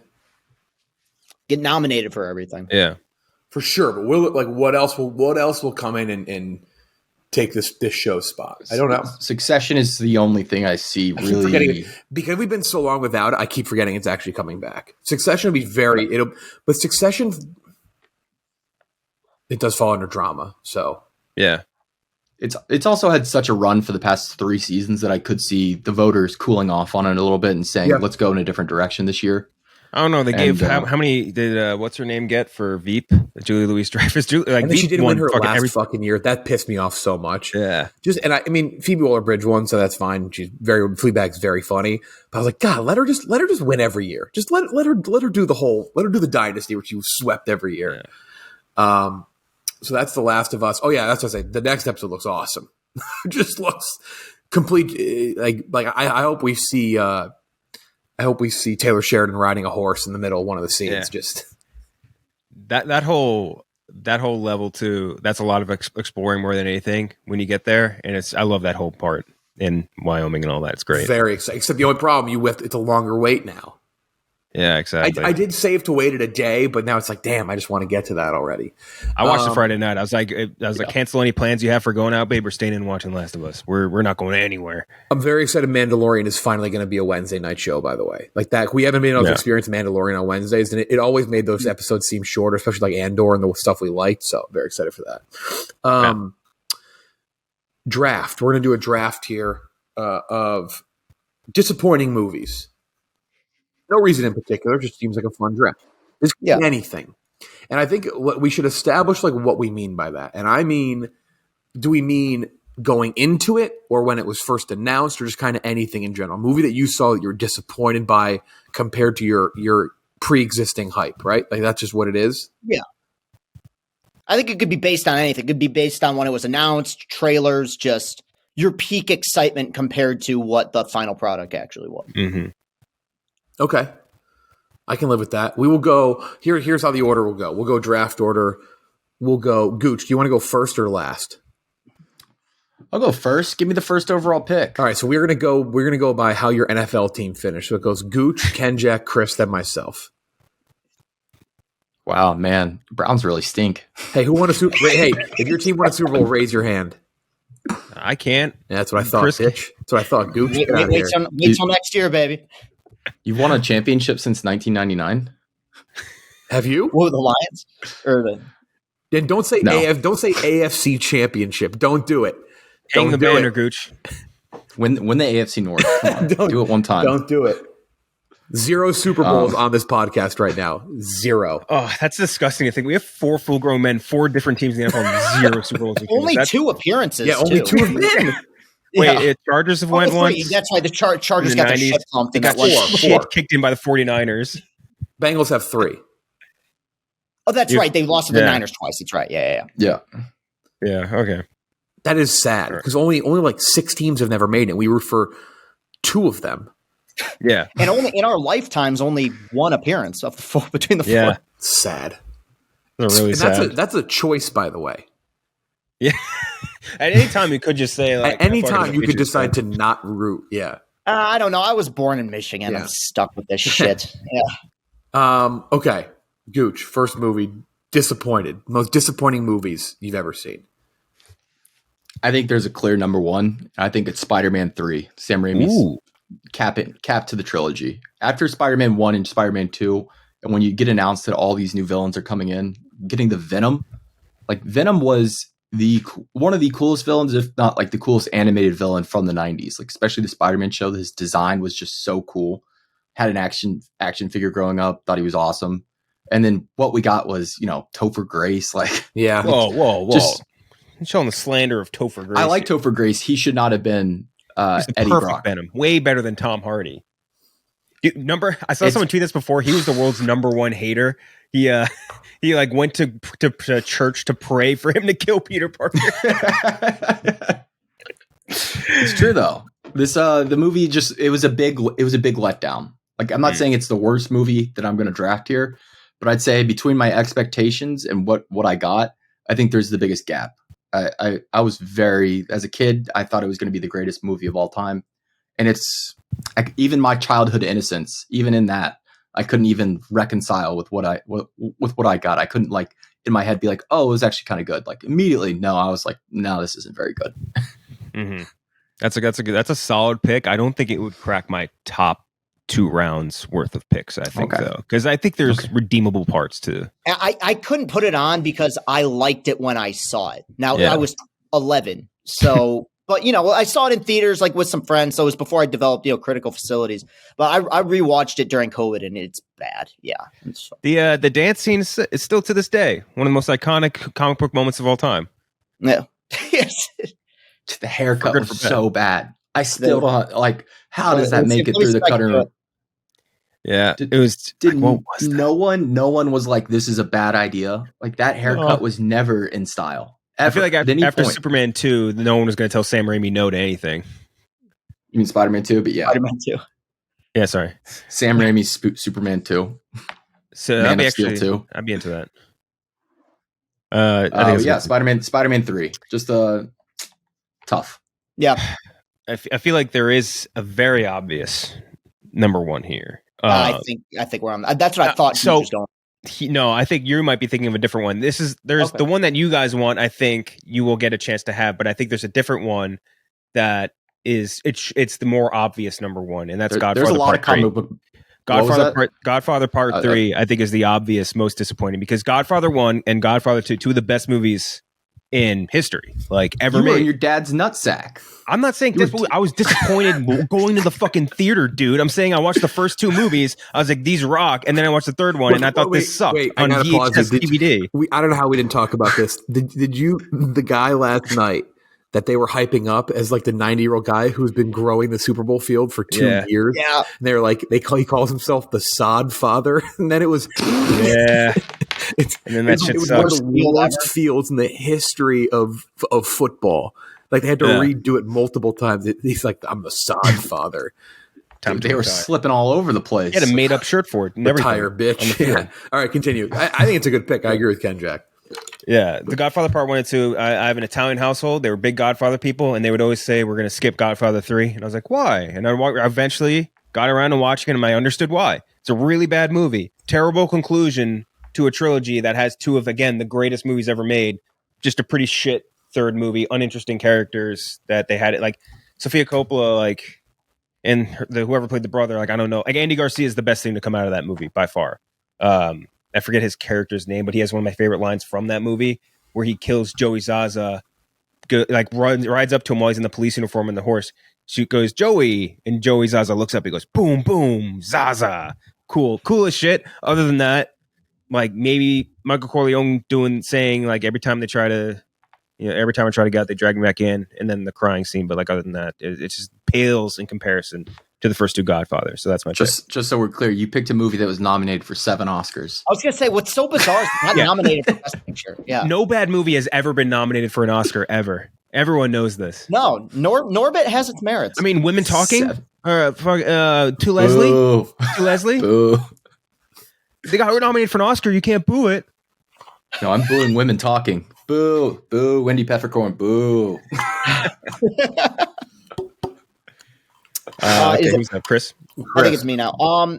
I mean, I'm actually breaking my own rule with from Spider-Man 3, which is a movie that I liked when I first saw it, but I think, it's the one that I was thinking of, I believe, Kendra.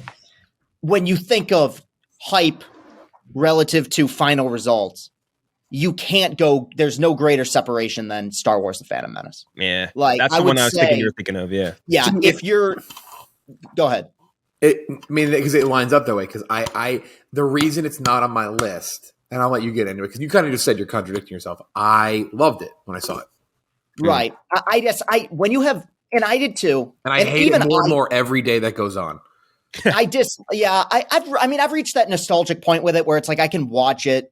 I really don't think it's like one of the worst movies ever, but I wish, and I was only, 3 or 4 when the film came out. I really wish I would have been older just to experience it because I believe it is the most hyped movie of all time. When you take into account the video game, the tie-ins, the toys, fucking Happy Meals, the fucking Burger King, and, shit like the Pepsi, vending machines, everything that was connected to it. It was the event of all events. Like Force Awakens was huge. It pales in comparison to the hype surrounding Phantom Menace, and even if you like it, you have to acknowledge it is a remarkable disappointment compared to what came before it. So yeah, Star Wars Phantom Menace is, there's been documentaries made about how disappointing it was. Yeah, that's great. I agree that it is a massive disappointment, but the only reason I don't have any Star Wars on my list, I'm just not a big enough Star Wars fan. Like that's just, and I haven't been. Like for Star Wars fans, I can't imagine the letdown on Phantom Menace. Yeah, I cannot imagine 20 years.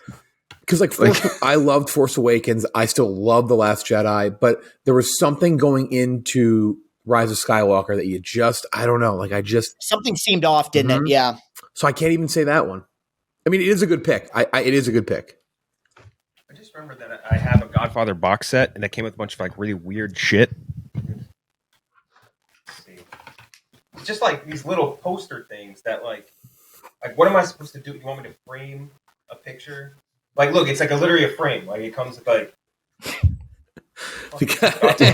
the Godfather box set came with the flattest merchandise of all time.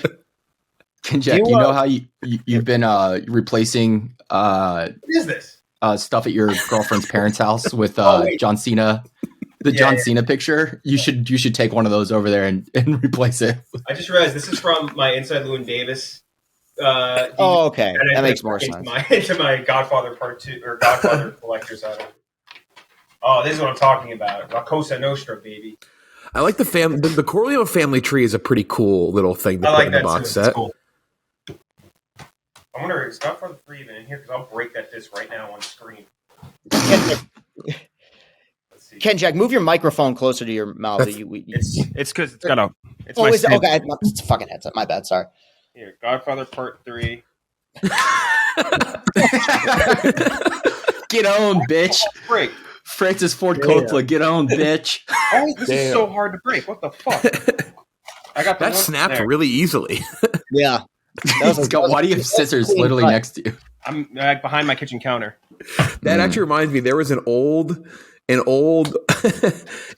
Bill Simmons, when he was the sports guy. He had these cartoons that they had on ESPN, and it was the most classic Bill Simmons-y things ever. And there was one of them where it was him checking out at a Best Buy buying the Rocky box set, and he takes out a couple of them and leaves them at the checkout counter. He goes, "I don't need these," and it's just so perfectly Bill Simmons critiques of movies and stuff. But that's what that reminds me of. I think do you know too as well?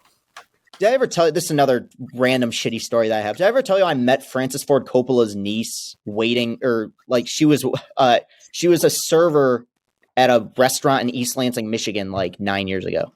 Yeah. Her name was Sappy. She was hot too. And it's just cute. Very, his niece, Sophia lives right next door to me. So I've seen her a few times. Oh, you said that. She lives, she lives 3 doors down, 5 doors down. Really? Yeah. I hope she didn't hear Ken Jack. The pick for me, I guess I get back to back. Yeah. I'm actually going to go along the Ken Jack route. And I'm going to justify this because I assumed he watched Godfather the same way I watched it. Though I guess you said you heard that people crapped on Godfather Part 3. Yeah, my parents didn't like it. But I didn't know when I watched these movies, my dad did not tell me that the third one, and some people like the third one more than the second. I think Chris Klemmer does. I think he said he likes it more. I think so. Or Brandon Walker does. Anyway. Back to the Future Part 3. Yeah. I love the first. I love the second. And I went to Blockbuster, rented the third, and I was like, what is this garbage? What is this stupid train? What is this crap? I don't like the third one. The third one is not my cup of tea. The second one's not very good either. It's very enjoyable. Yeah. But compared to the first, the first is a perfect movie. It is a big hoverboard fan. Which is great. I like the second. I like the second a lot. I agree with you. The first one is a gold standard in 80s movies, but I like the second one a lot. I'll defend the third one too. I think the third one's fun. I think I'm just a sucker for Old West. I think it's well above that. Can't be Old West. It's not bad. It's not bad. It's not horrible. You don't like Marie Steinberger? And Marie Steinberger. What's her name? Mary Steenburgen? Mary Steenburgen. Ted Danson. There wife. Jesus. What do you call him, Marine Her Steinberger? husband's Ted Danson. I'm not that far off. All right, calm down. Back to the Future 2 is good. I do enjoy it, but it's not that good. Like, it almost borders on above average. I bet I have it like as an 83 or an 82. Anyway, I like it, but like the first one compared to the first one's 100 out of 100. Anyway, that's the third for me. It's just not. It was just a huge letdown. Much more recent for my second pick. Whenever Diana Prince sticks that fucking USB drive into the computer and sees the logos of the Flash, of Aquaman, that is one of the most disappointing things I've ever seen in my life. Batman v Superman was such a letdown. I listened to, I mean, one of the reasons podcasts exist is because we had our inspirations. The Weekly Planet, our good friend Mr. Sunday Movies. Yep. They started that podcast because of Batman v Superman. That movie was so hyped. How cool is this going to be? Damn, like the teaser trailer from Comic-Con. What an absolute just stinker that movie ended up being. And even I don't mind the extended one, but you can't count the extended edition. Yeah, you just can't. I agree. That director, by the way, big piece of shit. Fire him into the sun. Zach? Oh, that's right. You don't like Zack Snyder. That's right. Yeah, don't forget about that from that. Oh, no, you weren't on for this episode. I pissed off the Snyder cult on Twitter a few weeks ago. Yeah, I don't know. I kind of like Zack Snyder now. I don't hate him either. And you know what? I kind of like the director's cut, like the Ultimate Edition. I kind of like it. I think it's unquestionably better. Most of those like I thought better than what we went and sat down and saw in theaters. No. I just think it's so one issue I have with it is, and it's an issue I have with several of Snyder's movies, is it tries so hard to be edgy, and I just think it's so fucking cornball to me. Like the whole it's raining in the background, there's lightning and thunder out as Batman and Superman are about to face. Like nothing about it feels authentic, and even the fight scene I think is kind of hack. The Batman hitting Superman with a toilet. And Martha. Yeah, right. Exactly. Yeah. Anyway, Chris, your pick number 2. Okay, I'm going to go with one that is from a franchise that has been completely mutilated, right? Like just destroyed. But I view this one as such a massive disappointment because it was the one sequel where I felt like they had the right idea and they got the worst execution. Terminator Salvation. Because I think Terminator 2 is one of the best movies ever made. Just straight up. Like, not action movie. It is basically a perfect movie. I don't hate Terminator 3. Its biggest crime. I was about to say, you picked the wrong Terminator. You see, because to me, Terminator 3's biggest crime is that it's just a lesser version of T2. I know. Its biggest crime is that it's a giant pile of dog shit, and nothing about it is redeeming whatsoever. I would say that is my number one. Anything redeeming? You see, I think there's some really cool action in that movie, and I really like him holding the fucking the coffin in his hand while he shoots people. Like nothing about that movie was good. That's pretty cool. The crane action sequence, that's a cool sequence, and I like the ending. But to me, I love the idea of Terminator Salvation. Hey, let's do a trilogy that sets up Kyle Reese. We send Kyle Reese's dick in a box back to Sarah Connor, and that's how we end the trilogy, right? I love that idea. You got Christian Bale as John Connor, like one of the best actors ever. And the trailers that had the 9 Inch Nails song in the background were fucking badass. And then the movie has no goal at all. It's just a showcase of really cool visuals. And Christian Bale sucks in it. Like he's not good in it at all. And there's some cool things in it. Anton Yelchin as Kyle Reese. He should have been the main character. He's fucking awesome. And at the very end, when you see all the cool shit that's going on, like in the Terminator facility, that's cool. But it should have been so much more. It needed just another rewrite, at least one more rewrite of the script. And yes, that Christian Bale rant came out. Okay, we have to play the rant. I mean, it's good for you. Think for one fucking second. The fuck are you doing? Are you professional or not? Yes, I am. Do I fucking walk around and rip that? No, shut the fuck up, Bruce. Do I want? No, don't shut me up. That was McGee, right? Dude. No, I think that one was the DP, and then McGee. No, I mean McGee was the director. I meant like he goes, go get McGee. Yeah, he goes, McGee, you got fucking something to say to this prick? And McGee just goes, I didn't see it happen. He's like, I'm staying out of the fucking way. You know what's sad though is that movie looks like shit too. So it's like that Christian Bale might have been onto something. The cinematography in that movie is so dark. Yeah. Very dark. disappointing film. I really did want that to be good. And then now I would still say it's the best Terminator sequel other than T2. Like it, because at least it has some neat ideas. Yes, Genesis stunk. Genesis is fucking horrible. Stunk. Genesis, I think, is one of the worst big budget movies in ever. Like it's just such a misfire. Yeah, Emilia Clarke sucks, but that's whatever. This is I want to know. This is the second Bryce Dallas Howard movie on our list already. We're not even out of the second round. No, what's Spider-Man 3? Calm down. Ken Jack, were you going to go with? Oh yeah, that's never mind. Yeah. So Terminator 3 was going to be my pick because Terminator 3, I think if you just look at the expectations versus the reality, because I think the expectations for Salvation were maybe a little bit lower just because T3 was that bad.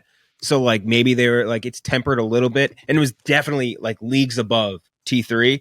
T3 was horrible, terrible movie, garbage, shit, bad CGI, waste of Arnold, long wait, like 20-year wait for not really 20. It's probably more like 15-year wait for a really bad sequel that was just not entertaining at all. The guy they had playing John Connor was terrible. I don't even know his name. He was that guy stunk. I think that Claire Danes was the romantic lead, right? Yeah, Claire Danes and Nick Stahl were the Nick Stahl. That was it. He just stunk. Is just no good. And the new Terminator they had in that actress did that movie and then never appeared in another movie again. Yeah, she was in an Uwe Boll film after that, and that was it. Yeah, that was it. Blood Rain, I think that was a bad Terminator. Not a good movie. Just nothing about that I think is really redeemable almost at all. And that we're on the opposite side. I think Terminator Salvation, like there's some cool action sequences. Like I do like the raid that they have in like the giant like human collecting robot and like shit like that. I think is cool. They had nothing like that for T3 whatsoever. So there's really cool set pieces. Yeah. Who directed T3? Jonathan Moskow. Oh. He I think after that he directed that Bruce Willis movie Surrogates, and I don't know what else he did after that. Why the fuck would just gross, dude. Not a good movie at all. Even like they had like the scene, they did the whole Skynet scene, which is like I feel like everyone was waiting for. You know what I mean? Because like that was the coolest thing when they go back and talk in T2 and T1 about like the history of Skynet and like what happens. They got to show that moment, which is essentially not exactly the same, but it's almost like their moment of like Anakin turning to Darth Vader or whatever, and they fucking fumbled it, man. Like that was just not nearly as cool as it should have been. Like it was just a big time bummer. Yeah, I mean, I'm not going to defend it as a great movie. I just think Terminator Salvation I was just so much more excited for because they were taking it in the direction they should have taken it in after T2, and they failed. And he fights an Arnold in that, right? Christian Bale fights like Arnold, like CG a Arnold CGI. That doesn't actually look that bad for 2009. Because it's all in like smoke and darkness, I think, mostly. Yeah, they covered up his dick with smoke. Yeah. Yep. So T3, Gooch, you're up, right? Yeah. Back to back. I think this is going to be the first non-IP pick or non-like sequel pick. I'm going to go 2013's The Great Gatsby from one Baz Luhrmann. Why the fuck were you looking forward to that? I was worried you were about to pick a movie that I have on my list here, so I'm glad you. I was so looking forward to this movie based on one of those boring books I read in high school. Yeah. I mean, I did read it. We read it in high school leading up to it. Yeah, so if you read it, why were you looking forward to it? I kind of like The Great Gatsby. Nice little F. Scott Fitzgerald This guy, banger. Nick, he's just like me. I see he's me, I swear, for real. That was your original Ryan Gosling. Dude, me, I used to run West Egg. West Egg, I forgot about that.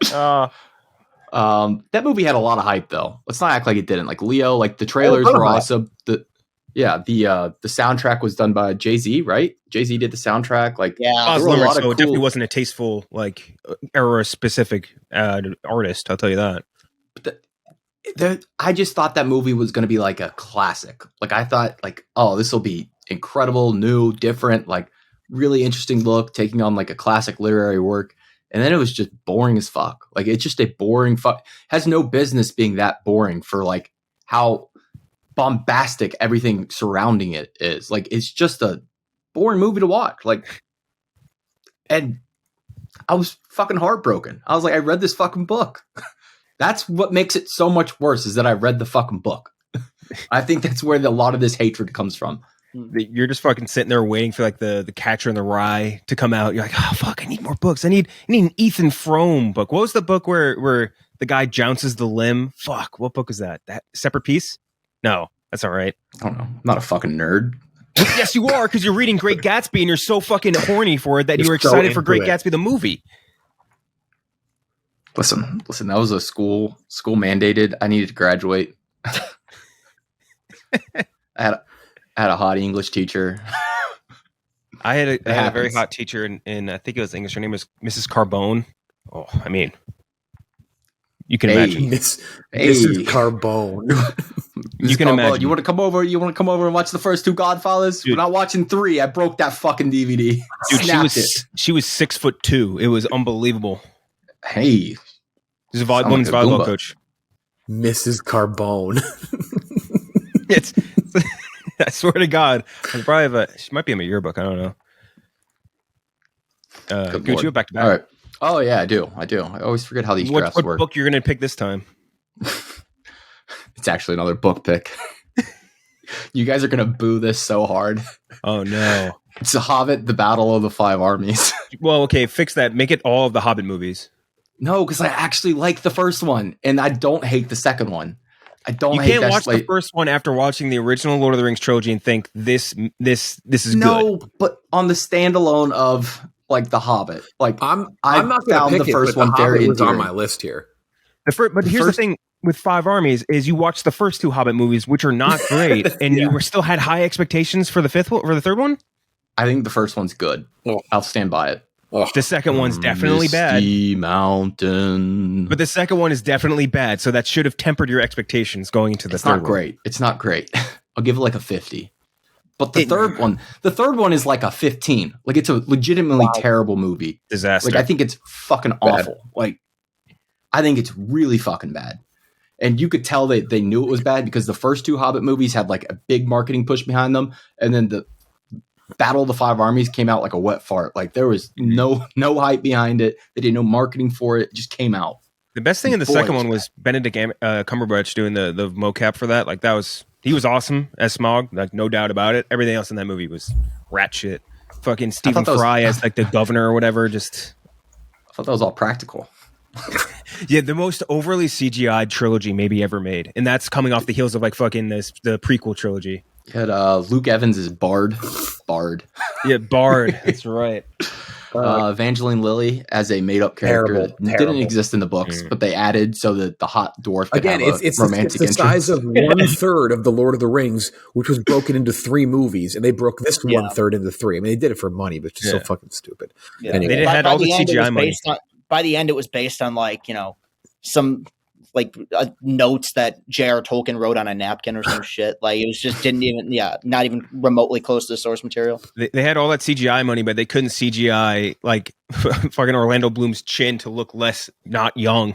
To me, his face was just big. Ken Jack, you're next. I probably would have picked one of the Hobbit movies, but I think just going through my list here, I think I'll go with, because I did have the entire Hobbit trilogy on my list. I think I'll go with. Well, you could only have the other 2 now. Yeah, which it wouldn't kill me. I'll go with Godzilla '98. Godzilla '98. I didn't watch it when it came out. Actually, I liked it as a kid. That's the problem again here. I didn't watch it in theaters or anything like that. I was definitely too young at the time. But I remember watching it when I was like probably tween or whatever, and I was like, oh, I remember the trailers, the commercials, like all this shit, the crazy marketing campaign. I watched it and I was like, why am I watching like Jean Reno chewing gum, like, and saying it looks American or whatever? Like, and Matthew Broderick just not a good lead for a good Godzilla movie, just not a very good one. And then you go and watch the other Godzilla movies, which are significantly better and actually feature a good Godzilla, and it makes it look even worse. So I'll go Godzilla '98. That's a good pick. That's a good pick. I'll be real though. I still, and people disagree, I still don't think we've made a good Godzilla movie in America. The 2014 one was really well directed. It was missing one key element though, and that's Godzilla. Godzilla's not in that fucking movie for like at all. They can show him and then they cut to the fucking other kaiju. I like Godzilla quite a bit. I like that other kaiju though. That kaiju they introduced was sick. The one with the beak, the weird beak thing. That Godzilla fight. That was cool. Came to the movie to see Godzilla. It's no shit. I'm a real slut for Mothra. Yeah, I'm honestly I'm a slut for all kaijus. Kaijus are just cool. Mothra is a bad bitch. It's no Shin Godzilla. Shin Godzilla is awesome. Shin Godzilla is a beast. That's a great movie. I was just rewatching that the other day. was about to say, didn't you just watch that? Yeah. Great movie. I rewatched them. Put that on our rewatch with Ken Jack. I think because Ken Jack tweeted about it. Yeah. Chris. We talked about one of these movies earlier. You know, one of my favorite films, and a big reason for it is nostalgia reasons, I admit, is the first Transformers. And I've talked about it before. I think it's good in large part on accident. Like, I don't think Michael Bay is smart enough to have stuff like charm in his movies, but yet that movie just kind of works as the teenage fantasy that every, boy wants to live out in their life. Transformers Revenge of the Fallen is a shockingly terrible movie. Like, it's one of those movies where it had this excuse, and I'm using air quotes there, with it was written during the writer's strike. And I watched a video about this recently, and I think they're right. I'm pretty sure the movie would have been dog shit even without the writer's strike. Like, they use that whole excuse because none of the other ones are good either, that Michael Bay was involved in. But this one was stunning. Just, it genuinely played like a movie where every single page of the script was being written as they were filming it. The humor, which actually worked to me in the first movie, was so unnecessary and bad in the second one. It's so juvenile. You saw John Turturro's ass. You saw a robot's scrotum. You had the ghetto bots with Skids and Mudflap in there. I mean, just so many cultural stereotypes.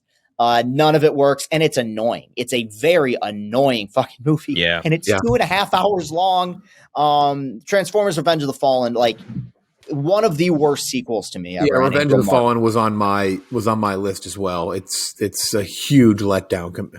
The Matrix of Leadership. It's just a huge letdown from the first one. That's a good pick. It was on my list of movies. It's all sequels for me too. My pick number 3 is Pirates of the Caribbean at World's End. Yeah, good pick. That's on my list. I too. like the original. Was fantastic. What do you like about Pirates 3, asshole? Dude, I watched 2 and 3 together. It's like a incredible it whisked me away to a time unbeknownst to me. Number 2 is awesome. Dead Man Chest, it's got some of the best CGI of all time. Davy Jones is an awesome villain. The music is a great. The scene on the beach, it's Lord Cutler Beckett. It has its issues, it has its flaws. Has a great ending when Barbossa walks back down the stairs, and then At World's End is a slog. Oh my god, so bad. Yeah, huge. Calypso. But by the way, you know what I looked up and found out when I was like, because I had this on my list as well. You know how like Keith Richards was in the movie? Yeah. He almost missed filming his part because he hurt himself falling out of a tree. Keith Richards at age like 70 was climbing trees and falling out of them. So yeah, that's my number 3. And then to start round 4, I'm going to go with another sequel. First one is great. This one's not bad. It has redeeming qualities, but it is such a letdown in retrospect to the first one, and that's Star Trek Into Darkness. See, I like Star Trek Into Darkness, I think the Justin Lin one is so much better. That one's good. The Fast and Furious. I like all 3 of those movies, though. I mean, I don't hate Into Darkness, and it's a very above average movie. It's around average, but man, compared to the first one, it didn't hit quite the same. That's Into Darkness. Chris, you're number 4. Back to me. I'm gonna go with a movie from 2011 that it had a really terrible first trailer, and then they got somebody good to do the second one, and I was like, oh shit, this movie might slap. And it sucks because it's a character I think is really good. And it looks like they're going to reboot it soon. I hope they do it right because I think it's a very, very unique space opera potential, and that's Green Lantern. Green Lantern was one of those movies that it's so bizarre because you had Ryan Reynolds, who, okay, I know he's been in a lot of shit, but everybody, people like Ryan Reynolds. Blake Lively when she was really on the up and up. Mark Strong, Peter Sarsgaard, directed by the guy who did Casino Royale. Like, it seems like one of those movies that would be a surefire, like, this thing's going to slap. And it's so like 1985 cornball, like but without the charm. CGI masks. Ugh. Yeah, CG mat. Like, there are a few things in it that aren't, like, I do think the stuff on Oa for the most part is relatively cool, but they cop out because there's too much time spent on Earth. A lot of the effects aren't even that good. And the best thing that came from it just became one giant punching bag for Ryan Reynolds when he made Deadpool. So yeah, remarkable disappointment. A movie that should have worked considering the talent behind it, and just never got off the ground. That's a good pick. That's a good one, but like also I guess I wasn't a big comic book fan going into like the Green Lantern movie, so I wasn't like mega disappointed. But it was just a shitty movie. Shout out Taika. Yeah, I wasn't either, but I know a lot about the lore of the character, and I was, like I said, I was excited for the people that were attached to it. Yeah. For my pick, I'll pick Indiana Jones 4.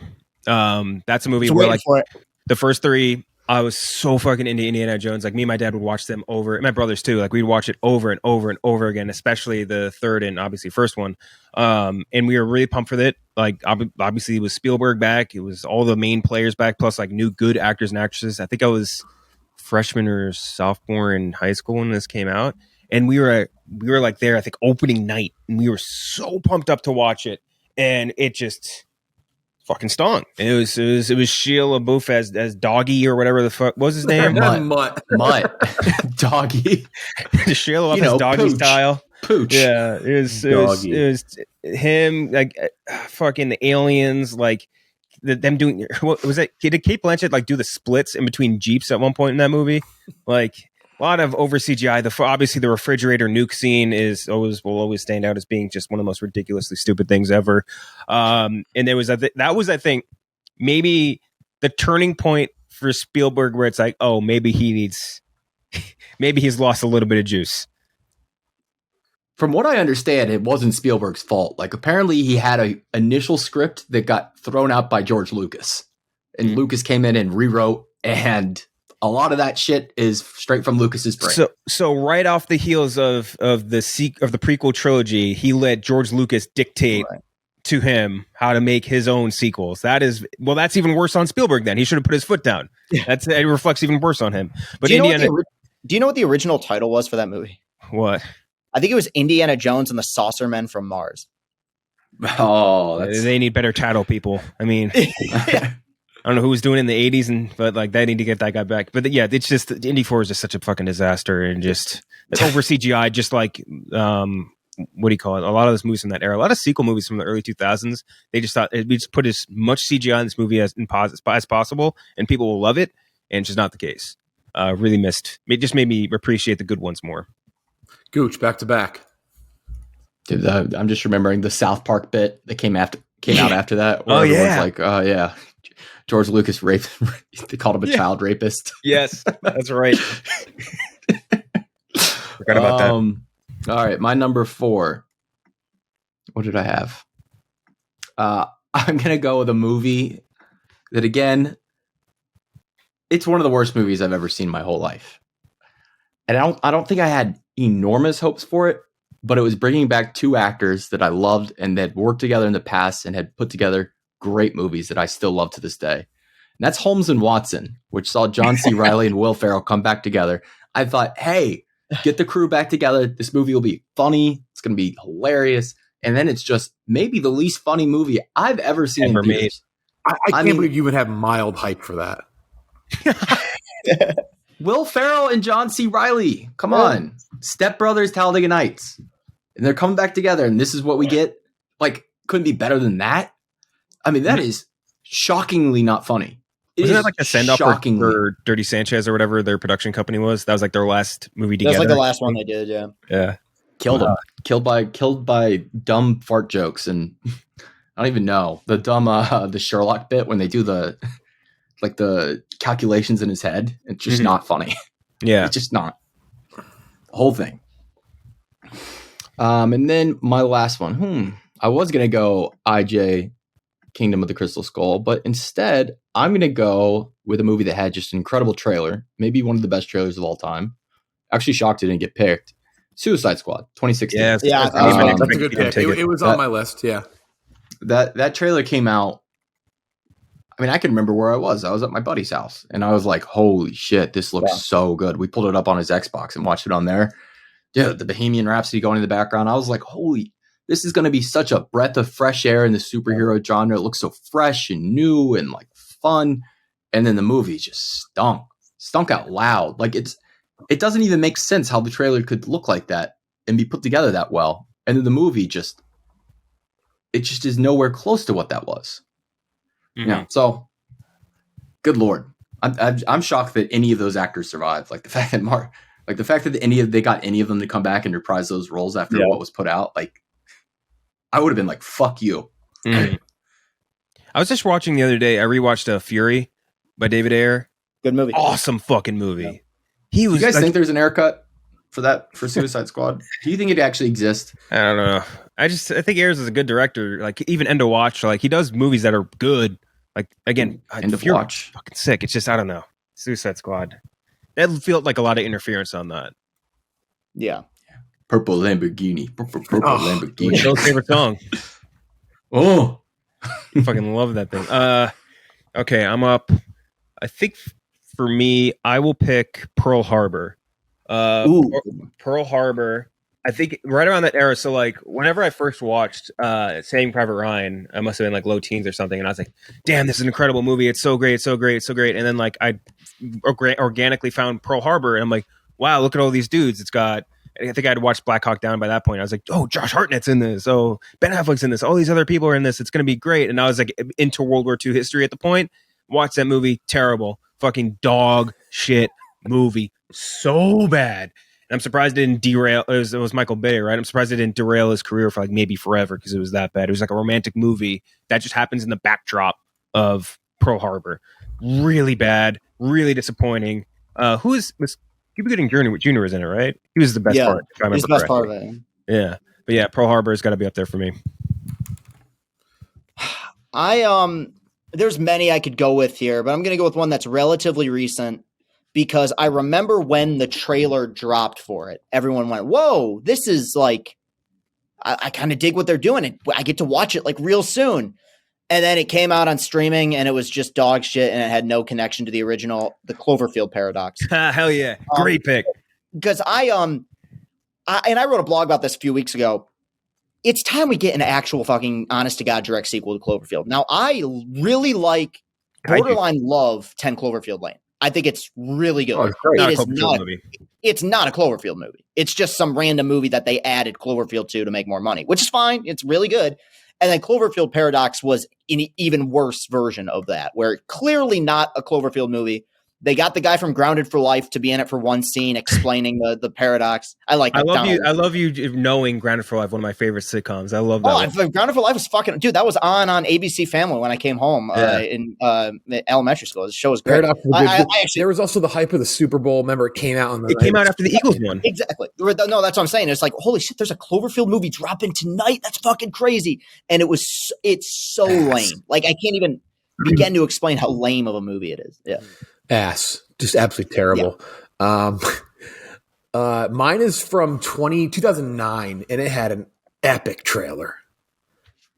Great trailer, unreal cast. Channing Tatum. G.I. Giovanni Ribisi. No, it's not. I know Jason Clarke, Stephen Graham, Stephen Lang, Billy Crudup, Marion Cotillard, Christian Bale, Johnny Depp as John Dillinger in Public Enemies. Public Enemies was such a bummer. Public Enemies had such a cool trailer. Then that was during Depp's heyday too. That's when Depp was like, I mean, Depp's been big for a while, but that was Depp in the midst of Pirates. Like Depp could do no wrong. Any movie Depp was in, he was like, oh fuck, it's Johnny Depp. He's back again. And this movie was such a bummer. It's the perfect example of sometimes you can just feel something is missing from the movie. Yeah, it was shot on digital.